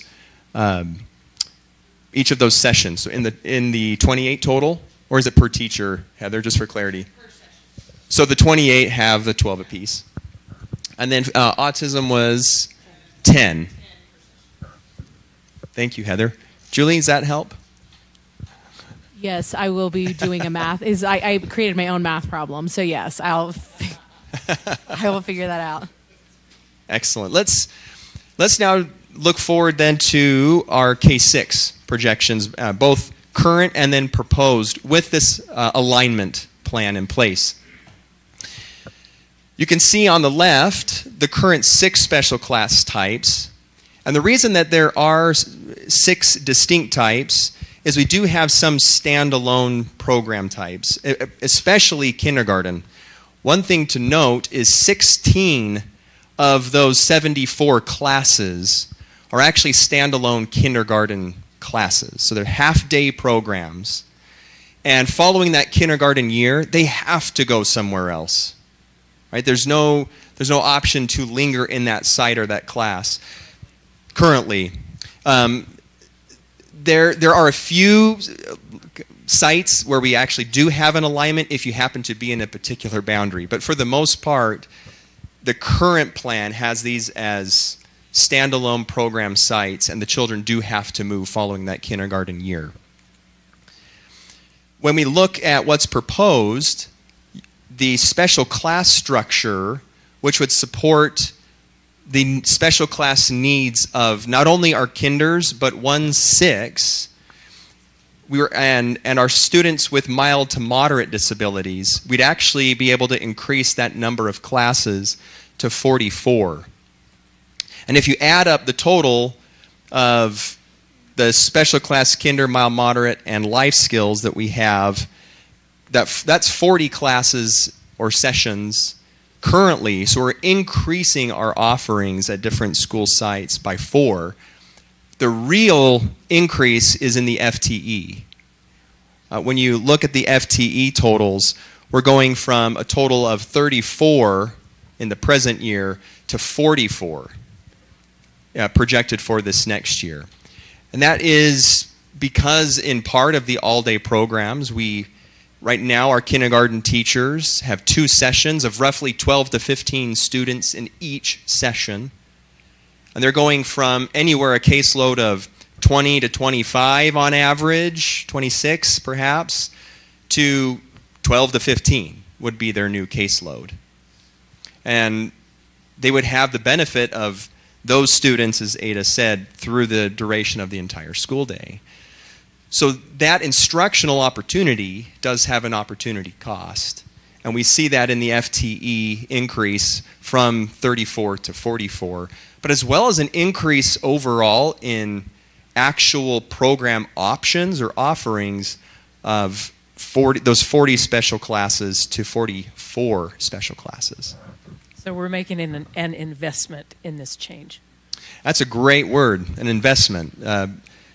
It is a financial investment, to be sure, and just more people cost, right, to make this program work. But I think it shows an investment in dedication to, back to those principles I mentioned at the beginning, to try and really bring students closer to neighborhood schools, to that ideal opportunity. To move that vision forward, it's going to require more opportunities, more locations, more sessions, and this endeavors to continue to move us in that direction. Now, one area I do want to point out, because if you're just looking at a numbers game, it can seem a bit of a reduction. If you look at kindergarten and autism, so the kindergarten autism in 1-6, and we have 4 half-day and 21 1-6, but 22 projected for next year. And we think, well, that the 21 plus 4, that's 25. We're going from 25 to 22. The thing you have to realize about autism is its boundaries are enormous. Okay, so there's only 4 of these sessions across the entire district. And so, like, we're pulling from Linden to the south as an example, clear over to Lehigh, all pulling to one program at Mount Mahogany. And when you're pulling that many students, you're filling a class that maybe is 12, 13, 14, 15 students. But they're coming from so many areas that when you look at those students returning to programs closer to their homes, there's not a huge influx of kinders flooding these existing autism programs and tipping the scale to where we go, we have to have more FTE or otherwise it's not sustainable. Those 22 projected autism classes for next year are still projected to be in that reasonable range of that 12 to 15. Now, yes, sometimes we look at those projections. We can't always anticipate every move-in and where the students might end up. But we do our best with coordination with Heather and her preschool numbers and our currently seated students to know where these students might go. So when those existing kindergarten autism students are connected to K-6 programs, most of them, it's maybe 1 student, maybe 2, that are adding to these programs. And so it's not dramatically causing the scales to tip. Even with that, we're still proposing an increase of from 21 to 22 so we can actually have a greater number of K-6 sites than we presently have. So we need more K-6 sites than we currently have 1-6 sites. So is that helpful to make that explanation? Our EBD would propose being the same. Now, there are some plan modifications from what was originally brought to you in February, and we'll review those adjustments. So you're not going to see the entire plan review. This is just what is different from what was shared already in February. Beginning with preschool, the first adjustment or modification we'd make is to keep the program at Bonneville Elementary for the special class autism program. We had several ways of feedback from this community: email, in-person meetings, phone conversations. So in a unique kind of community-based outcome, this community actually favored the location of Bonneville as a central site, kind of centralized between the Vineyard and Orem area, over the continuity possibility of a program at Foothill. And so while that wasn't necessarily the outcome or the principle that we set out in pursuit of and initially giving the proposal, we are seeking to honor the voice of patrons that are saying, we felt a slightly different alignment on this issue, and that is one adjustment that we would propose making. Treelyn? Will we relook at this issue in several years as those preschoolers move into the K-1 world and a new group comes in, to make sure that that's something that community still values over the continuous support? Yeah, I feel very confident in saying yes. We are always seeking and striving to gather the input and feedback of our parents, whether it's formally, and we've gone through a relative formal process, but informally, we seek means of that feedback fairly constantly, whether it's IEP settings, teacher-family dialogues, and there are various other meetings and settings and communities. So yes, if as feedback were maybe to show a different preference and direction, we'd be happy to revisit some of these things again. The other proposed change then, this is a bit of a domino effect. In the original proposal, there was a special class autism from Orem Elementary that was needing to be moved for largely safety reasons with respect to the bus and the intense construction happening in that area. And Ada's nodding her head because she knows that scenario well. With the construction of that underground water tank, there's a series of roads actually cut off right now for public use and will be into the foreseeable future. It makes transportation services for those children and to safely onboard and offboard those students rather difficult. It was proposed to move that program to a vacancy originally left behind from the Bonneville program that was proposed to shift to Foothill. But with it staying at Bonneville, we needed to find a new home for the program at that's currently at Orem. Our proposal is actually to move that to Vineyard Elementary, which allows us to maintain a program in that vicinity of the Vineyard Orem area. Currently, that program kind of pulls from that region already, and we know of the opportunity, the present opportunity of capital space at Vineyard Elementary, which was already taken in consideration with the original proposal. So moving it to Vineyard not only allows us to have a space, but it also allows us to connect a preschool special class program into the area or the boundary of the current Trailside program that's down in that region of the Vineyard Orem area. So there's several benefits to this opportunity as well. If we move on to case 6, the first proposal, we would keep the program at Trailside Elementary. That's the special class program at Trailside Elementary. DLT, after receiving our summary of feedback, which board members I think you were able to receive and have access to as well, there was of course a strong desire to keep this program there. There's still a great deal of uncertainty with respect to just the boundary overall of that region. With DLT's support and their work, it's been authorized to bring in a portable classroom to Trailside, which would house general education classrooms and allow for additional space inside the school to be opened to house a 2 FTE K-6 special class program at Trailside. The last shift is in the Sky Ridge kind of region. Based off of our feedback meetings with patrons in that area, the Traverse Mountain families were originally connected to Eagle Crest in the proposal, and they would much rather stay connected to Belmont. When we looked at the numbers, it's a bit of sixes in terms of projections, regardless of to which program they go. The rationale and reasoning and feeling of the parents, which it's more of a neighborhood area. We're on that north side of Timpanogos Highway. It seemed reasonable, very sound, and so we would also recommend that adjustment. Now, if we take these adjustments as well as the alignment structure you saw into account, it gives us kind of an updated feeder system. A quick caveat I'll share is you'll notice this slide now says K6 special class feeders, and we've been talking about pre-K6 all along. The reason we're shifting to K6 now is we actually don't yet have finalized our preschool boundaries, because those boundaries are in fact set as we have students enrolled, because we look at where they are and where we might need to draw certain lines. So I know Heather Slaymaker is actively working with her team to get more information about that as we continue to enroll students.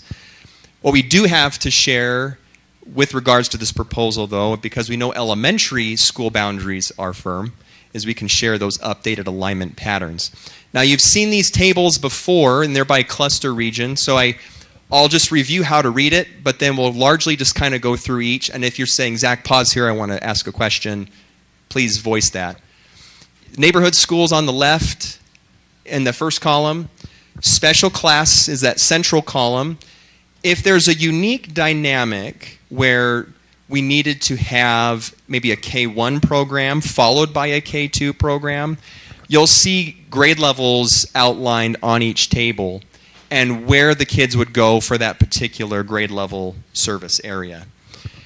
One thing to reiterate is one of our priorities was to minimize disruption, too, of current families in special class programs.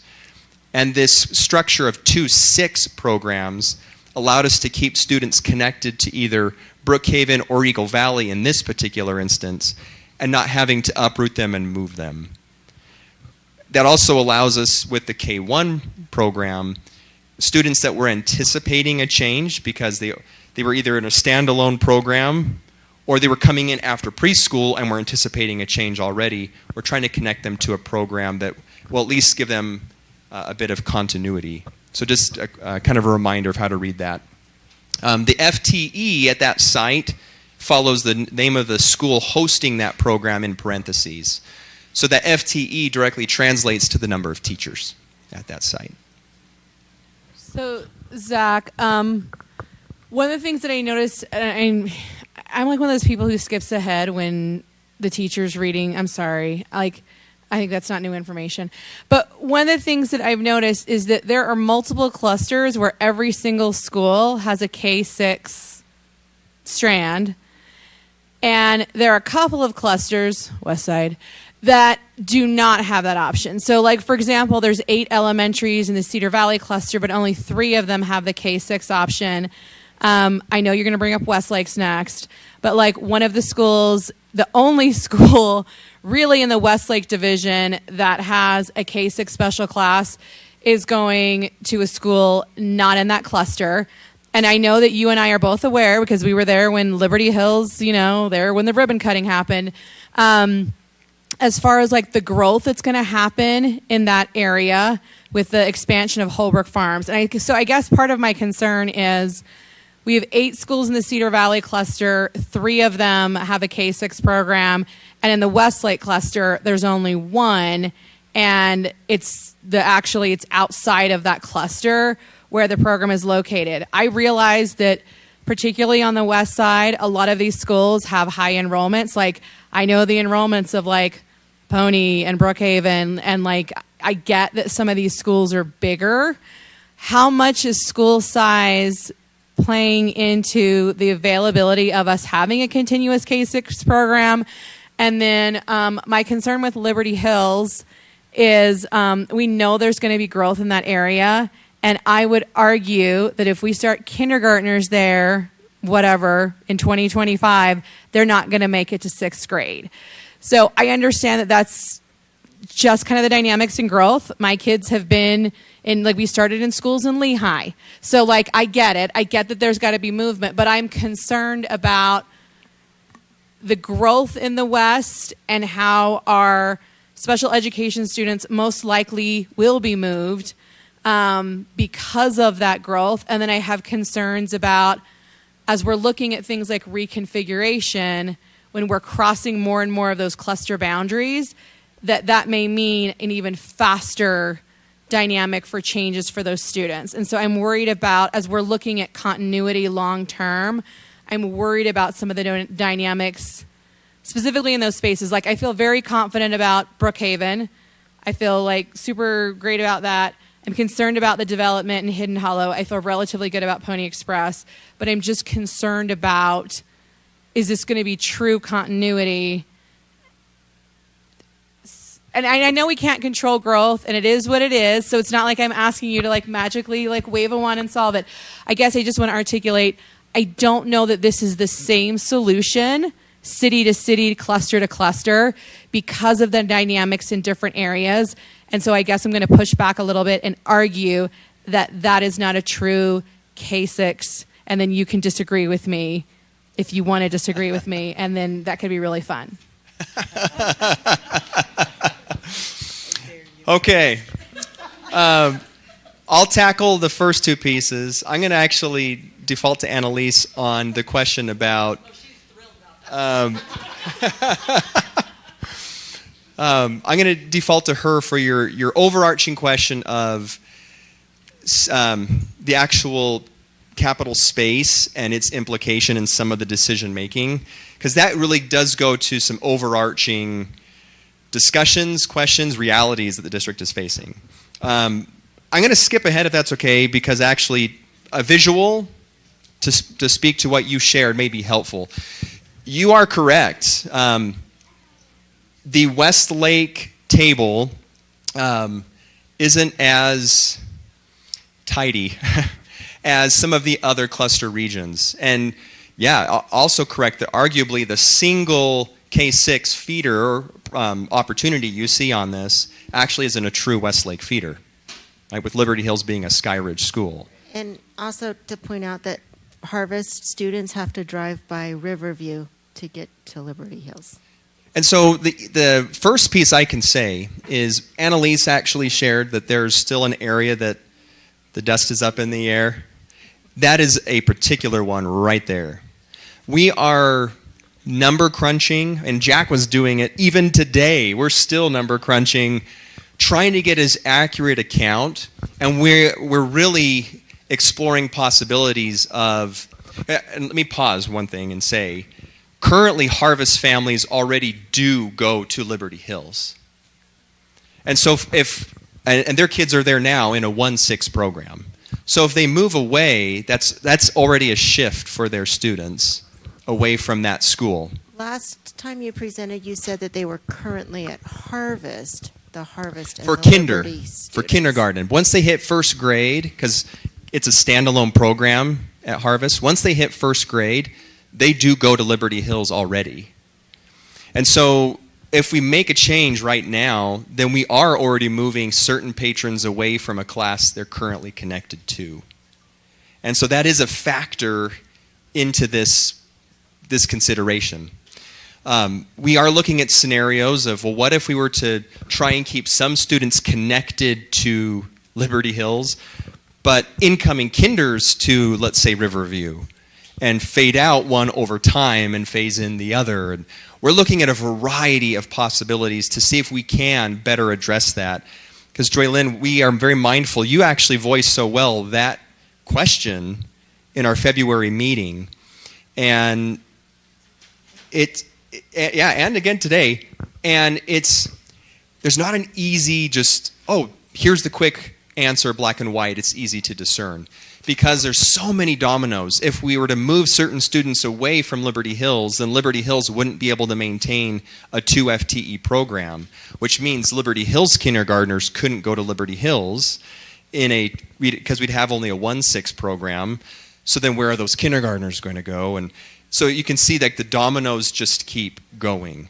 And that's what's made this a bit messy. So we're still in that deliberation stage for that exact part of the plan. So is it safe to say that in this area it is a capital needs issue?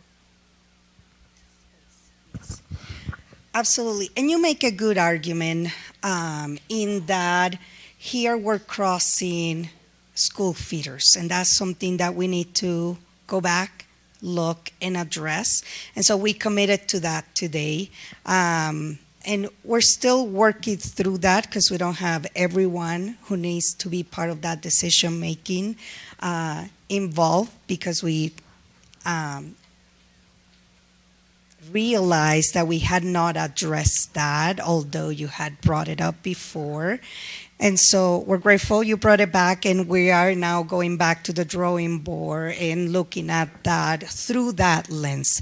And so we're very appreciative of that. But when we look at the Cedar Valley High School cluster as well as the Westlake cluster, it is very much a space issue. And so back to your, Julie, your comment about growth and reconfiguration, there's a lot of that are outside of our control. Right now, our goal is to, and when we meet with facilities, when we meet with the business team, when we meet with supervisors, in our conversations is how do we, and for the last, 4 or 5 months, these have been our conversations. To be at this point today is how do we create systems where we maintain these students and provide continuity of services in their neighborhood school or as close as possible to their neighborhood schools. And so that's our commitment moving forward. And when other factors come at play, whether we have to look at possible boundary changes or possible building schools or those things that we have to keep looking at as we continue to grow exponentially in the West, we will continue those conversations with that commitment. So then it's safe to say that although we've built many facilities in the West, we're not able to still support the needs of the West with the current facilities. Faster. Oh, sorry. I mean, I think this is well known. We are growing faster than we could build schools. And so there's a lot of factors that play into that, and a lot that is done by our capital team to address enrollment and growth and help mediate some of the issues that we have with how much we're growing and how fast we're growing. So I'd like to add just one little piece. We're trying to give you a little glimpse into all of the things we consider, right? And so as we look at this situation specifically, what we're trying to do is get these classrooms closer to neighborhood schools, which means in this scenario, we have 2 schools that would go to Liberty Hills, Harvest and Liberty Hills. And then in Riverview, we would have 3 schools that would go to Riverview, right? So if we move Harvest, not only would we be pulling kids who are already going to Liberty Hills, so that's a factor we have to keep in mind, but now all of a sudden we're taking Liberty Hills as a single school area and we're putting 4 boundaries into Riverview, and then you say this unpredictable growth, right? We don't know who's going to move in, so now you have 4 schools that could be going to Riverview. And what would that look like in that scenario? So there's so many factors, some known, some unknown, that would go into all of these decisions that is just it's quite amazing to put something like this together, truly. And this feels like a little bit of like a Sudoku puzzle that doesn't have a solution. And so like I'm getting a little bit of a headache just looking at it. And I understand the reality of it. I mean, if you look at anything north of Pony Express, Thunder Ridge, Harvest, Riverview, they all have roughly 1,000 students. So the really hard dynamic is when we're putting in full day K, when we're looking for making sure that we've got our special education students placed in the right area, and at the same time, when you have 1,000 kids coming to and from a school at the same time, it has a significant impact. And I appreciate the fact that you guys have tried to find the right balance between Silver Lake and Thunder Ridge, and I really I absolutely respect that. I guess it's just indicative of a larger problem that we're delayed in our building and to a point of where it's impacting our kids on a daily basis. And that's just me expressing a level of frustration about that, because all of these schools, Riverview, Harvest, Thunder Ridge, have multiple portables already on site. And those schools didn't have full day K because we didn't have space for it. And so it's just it's a shift of trying to meet the needs of a lot of kids and not having a lot of resources, which I know is pretty much the definition of special education. I guess I just want to articulate a level of, that's not directed at you guys. I just have a level of frustration of seeing the limitations, I guess, when it comes to the offerings for students. So. And one thing I do want to acknowledge, Julie, is when we shared this slide, we're sharing an ideal. And what you've certainly hit on the head, and it is a truth we have to acknowledge, is there are certain factors in certain areas that don't allow the ideal in its full respect. In those times, we look at it and say, can we still hold to the principles that were guiding that decision making and still make it as best as possible? And one example I'll share in the Cedar Valley cluster is the Black Ridge K-1 program, where in coordination with Heather, her movement of a special, or was it a growth at that site or a movement? A growth? A movement of a special class preschool to Black Ridge, and Black Ridge now having a K-1 program. In the past, even currently, those preschoolers would have been at one school, and then kinder for another school, and then life skills for another school. And you're talking 3 shifts just by the time they're in first grade. And at least, right? And with this proposal, we have preschool, K-1 at Black Ridge. The time a shift would be needed would be when they hit second grade and they'd be connected to Brookhaven. 1 shift. Now it's still a shift, right? You are correct that there are certain clusters that have full K-6 continuity. And that is an ideal we're still striving for. And if capital and fiscal resources allow in coming years, we'll continue to ask of DLT and board if we can move in that direction. As of right now, with resources, space that we currently have, and knowing the constraints going into the 24-25 year, we feel that this gives us the best step in that direction. No, we're not there yet. But we feel it's at least a movement in that way, in a very real way. The rest of the slides just show that the changes as articulated before. Correct. So I think board members now can look at their specific slide. They have this information. Are there any additional information that you want to share that is changed or would not be as articulated before? Just the last one I'll share is just mountain views that articulates now the feeder with trailside incorporating that. But that concludes actually all of our slides, Superintendent. Any questions, additional questions from board members? I'm just wondering why we're not hearing cheering from the trailside parents. I expected you to stand up and go, hurrah! Well, you shouldn't have, but I wanted to see some smiles. I'm not seeing smiles over there. Come on, people. Was there? I just didn't see it. Okay. No, I just wanted to express my commitment to my constituents was making sure that we had the best, most suitable facilities for our special kids. So I think we've done that, and I appreciate the investment there. And just an acknowledgement of all the work, the brain work that it takes to do this shuffling. It's very difficult, but I do believe that we are committed to fewer moves and deeper services closer to home. So thank you. All right, now you can clap. No, I got a comment. Sorry. I was just going to say thank you for the Traverse move, for keeping up on the mountain. That's really great for timing and safety and some other things. So thank you for that adjustment. I just wanted to comment. I know that initially you tried to give a history and the motivation for this, but for me it sounded pretty technical. I think the bottom line is we wanted to have fewer moves for students. And that really is the motivation for all these changes, is we wanted to have our SPED kids have fewer movements as they went through their classes. So I think that, am I misunderstanding? Okay. Yeah, we want to thank you all because it sounds like you have been very responsive to a lot of public concerns. So thank you for listening.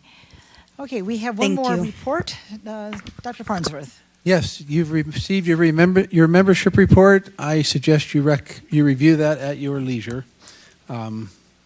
Just those areas, I don't think there's significant change from last month. So. Okay, can we move on to action items? We have 6, possibly 7 action items. First one is a resolution 2024-002 authorizing a vehicle declared excess for disposition. I need a motion. Would there be an objection to grouping items 1, 2, and 4, which are all authorizing excess for disposition? I think we can take them separately very, very quickly if we'll just move along. All right, whatever. Do I have a motion? I will go for it. I move that we approve Resolution 2024-2, authorizing the vehicle declared excess for disposition. I'll second it. Okay, is there any discussion? Seeing none, all in favor say aye. Aye. Any opposed say nay. Okay, motion passes. Resolution 2, 2024-003, authorizing a trailer declared excess. Do I have a motion? I move that we approve Resolution 2024-003, authorizing a trailer declared excess for disposition. And a second? Second.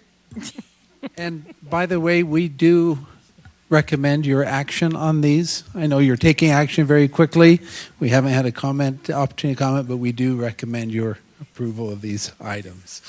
All right, we've had a motion by Julie and a second by Stacy. Any comment? Seeing none, all in favor say aye. Aye. Any opposed say nay. Okay, the resolution passes.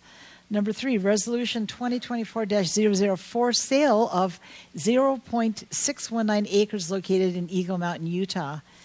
I move that we pass Resolution 2024-004, the sale of 0.619 acres located in Eagle Mountain, Utah. I'll second it. Motion by Julie, second by Sarah. Any discussion? Just to note that this is for a seminary building. For seminary. Yes, for a seminary building. Okay, all in favor say aye. Aye. Any opposed say nay. Resolution passes. Thank you. Number 4, Resolution 2024-005, authorizing a vehicle declared excess. Do I have a motion?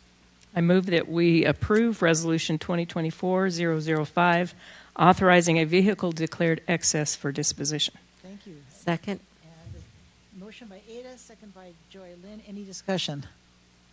Seeing none, all in favor say aye. Aye. Any opposed say nay. Okay, motion passes. Thank you. Number 5, Policy 1614. Do we want Mr. Brinkerhoff to come forward and tell us about that?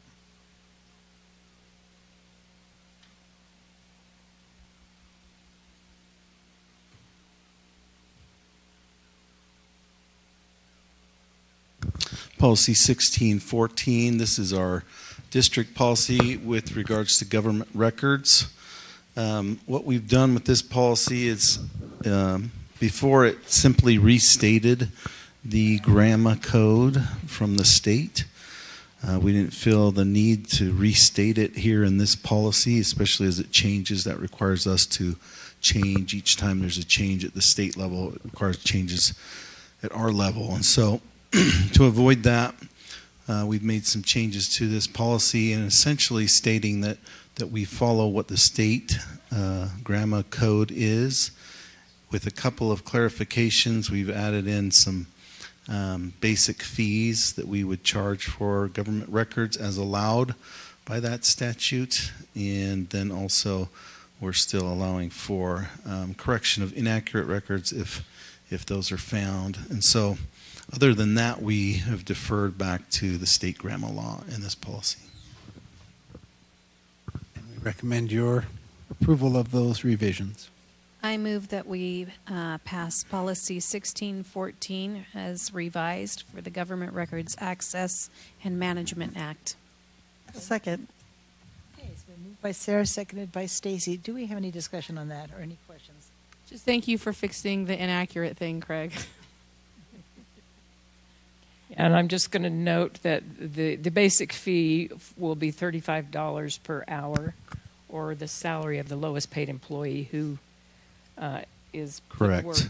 Yeah, and that's what the state GRAMA code indicates, is that we can charge up to the amount that the lowest earning income employee that has the ability to fulfill that records request. So if it's less than 35, it would be less than 35. Are there any other questions about this? Just a comment, the policy committee is working really hard to go through old policies, but also we will begin work on all of the changes that we need to make as a result of this last legislative session. So you'll be seeing more and more of this, I think. Okay, it's been moved by Sarah and seconded by Stacy that we accept Policy 1614, Government Records Access and Management Act. All in favor say aye. Aye. Any opposed say nay. Thank you. The motion passes. Policy 6040. Yeah, so I wanted to recognize the good work of our Student Services Department, in particular Andrea Paxman and also Dr. Kim Jones on this particular policy. They've spent probably this entire school year working on this policy, trying to refine it, and in particular taking circumstances that they're seeing in practice at the schools and making sure that our policy has answers to those questions that are common and that come up on a weekly basis at our schools. And so they went through and did a strong revision of this policy. Some of this is the same as before, but you'll see a lot of strike-throughs towards the bottom. We've replaced some of that language. Some of the language we've just moved. But in general, the goal with this particular policy was to answer the questions that schools had that they were asking student services constantly and allowing it to be answered in this policy so that schools could refer to the policy and find the answers that they needed. Okay, do we have a motion for Policy 6040? I move to approve Policy 6040, student placement revision. I'll second it. Okay, we have a motion by Joy Lynn, a second by Sarah. Is there any questions or comment? I'm going to be voting against this one. Just wanted to make you guys aware why. When it talks in 3.1.7 about advancing students, it talks about how if parents aren't happy with the decision of the school placement team, they can seek an appeal, but only if due process was not followed. As a parent who has gone through this process and been denied many, many times, I feel like there has to be a better appeal process for parents. And so I'm not supportive of the policy as currently written. Any other comments or questions? Okay, let's move it to a vote then. All in favor of accepting Policy 6040, student placement, say aye. Aye. All opposed say nay. Nay. The motion passes. Thank you. All right, let's go to discussion action item, school calendar. So we will discuss this tonight, and if you feel it's appropriate, we can move it to an action item tonight. Thank you. We've invited Kimberly Bird to come forward and share with you an update on what the calendar committee has done. As President Hackett mentioned, it's a discussion. Could also be moved to an action if the board feels ready to take action. Thanks, Superintendent. I want to start with thank yous to the committee. This is a committee made up of a board member, principals, parent leadership. You'll see Carissa Little there and Erwin Whitlock, both DCC and PTA leadership. Teachers, you see Brianna Hugh, Colleen, and also our AEA rep, Mike Gallons. We had 2 students, Lily and Alan. We thank them for their participation, but we had a really great committee. And then, of course, we had Phyllis Zimmerman from our team and also Karen Ashman. Grateful for them. So here's the proposal.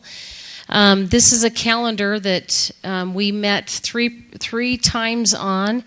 It's a calendar that we think hits the mark on all of our parent and employee surveys from the past. And I want to just give you a minute to look it over because I know you got it this weekend, but this has been a long night, and this will just give you a refresher, couple of seconds to take a look at it. And as you have questions, I've built in a couple of slides that might also help look at some of the highlights of it. If you were an employee, here are the highlights. If you're a student or a parent, maybe here's what it would make sense for you. And then finally, I have some code to refer to if you have some questions about how days were designated. But this is the calendar is proposed to begin on a Wednesday, August 13th, and end before Memorial Day on the 22nd. It's a Friday in May. Can I ask you a question? I love this. I think it's fabulous. It hits all the great points. My question is there a plan at some point in the future to resurvey again just to make sure that those same priorities are still priorities, but extra thank you on the work days after Christmas? And there's one other one that I know is fantastic. I just want to make sure that people are happy with the way that we went. Yes. Okay. Thanks, Stacy. I'm just going to give a nod to Joel Perkins. He's in the back. Did you just hear what our board is recommending? Is that we continue the survey. We didn't do it this year, but we did it last year. We felt like our information was valid, so I would say yes. I thought it had been 2 years since you had done one. So if there was one last year, that's fine. I Yeah. just want to make sure we so still it go would back. be perfect timing for him. So I'm glad you're saying that. So then he knows what's coming on. And then to note Stacy's comment about the work days. As a reminder, we can do up to 4 teacher work days in Alpine School District, and you guys as a board, thank you. You have allowed for us to utilize all 4 of those days. We've built them into the calendar there. And then we also have additional days by law that we can put into that 180-day calendar. There are 2 days that don't count within the 180, but still are part of the teachers' contracts.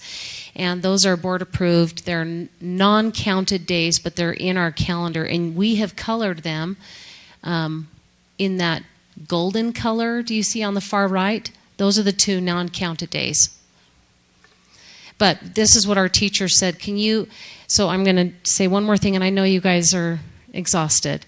But the teachers weighed in March. Take a look at March, and they said, can we spread out 2 weekends and give it like a 3-day weekend?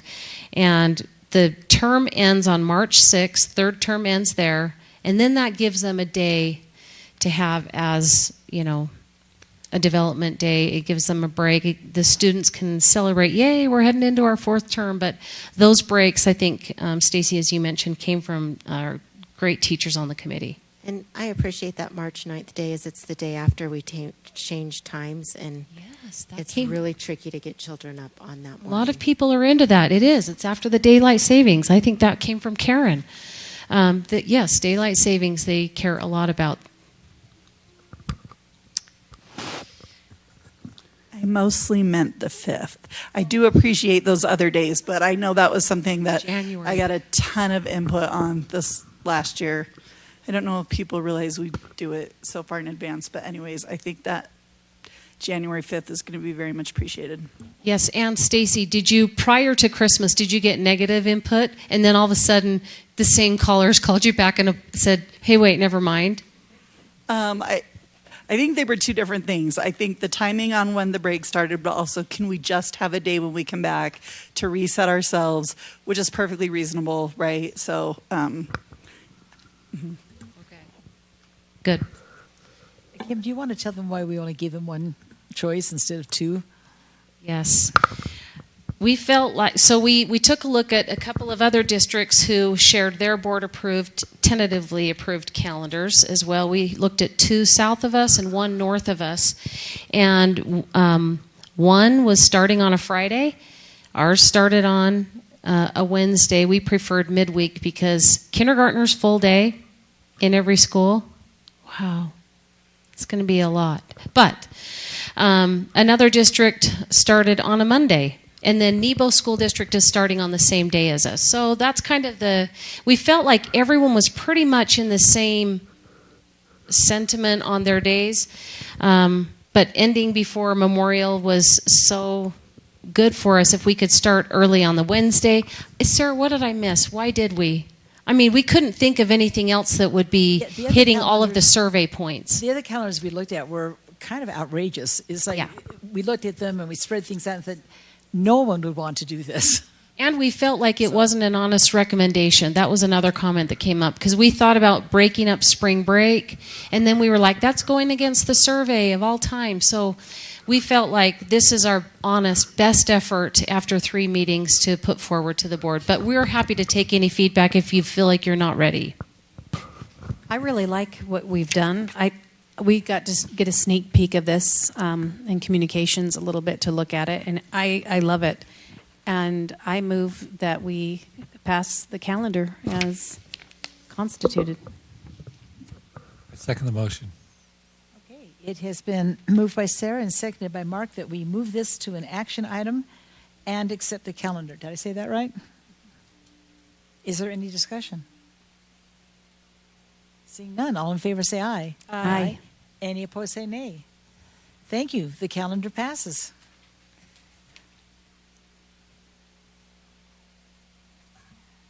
All right. Are there any board member or superintendent reports at this time?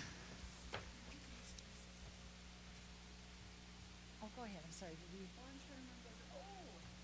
I don't know if anyone out in the Zooming place is still listening, but Lehigh High School is doing Little Mermaid right now, and it may be the most fantastic show they have ever done ever.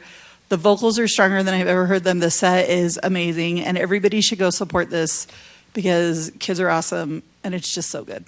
And I'll second that. Everybody who wants to go? Any other reports? Seeing none. I just do Oh, one. go Just ahead. to thank Go you ahead. for taking care of the track at Westlake High School. They had a track meet there yesterday for the junior highs, and it was really nice to be out on the track and not worried about children tripping as they ran their laps. I just wanted to report we had our teaching and learning committee meeting today, and our incredible people who are working on our data dashboard showed us that they're adding even more features, like more than 20 features to this data dashboard. It is a phenomenal tool for our administrators and our teachers. It can help guide learning if we just know how to use it. It's got so many capabilities. It's pretty amazing. And we also had a really positive report from our content leaders and special science specialists in aligning the curriculum and having our assessments be more usable and informing our teaching. Science teachers are on the move. The Capital Planning Committee met today, and we're happy to report that the new junior high school is right on track.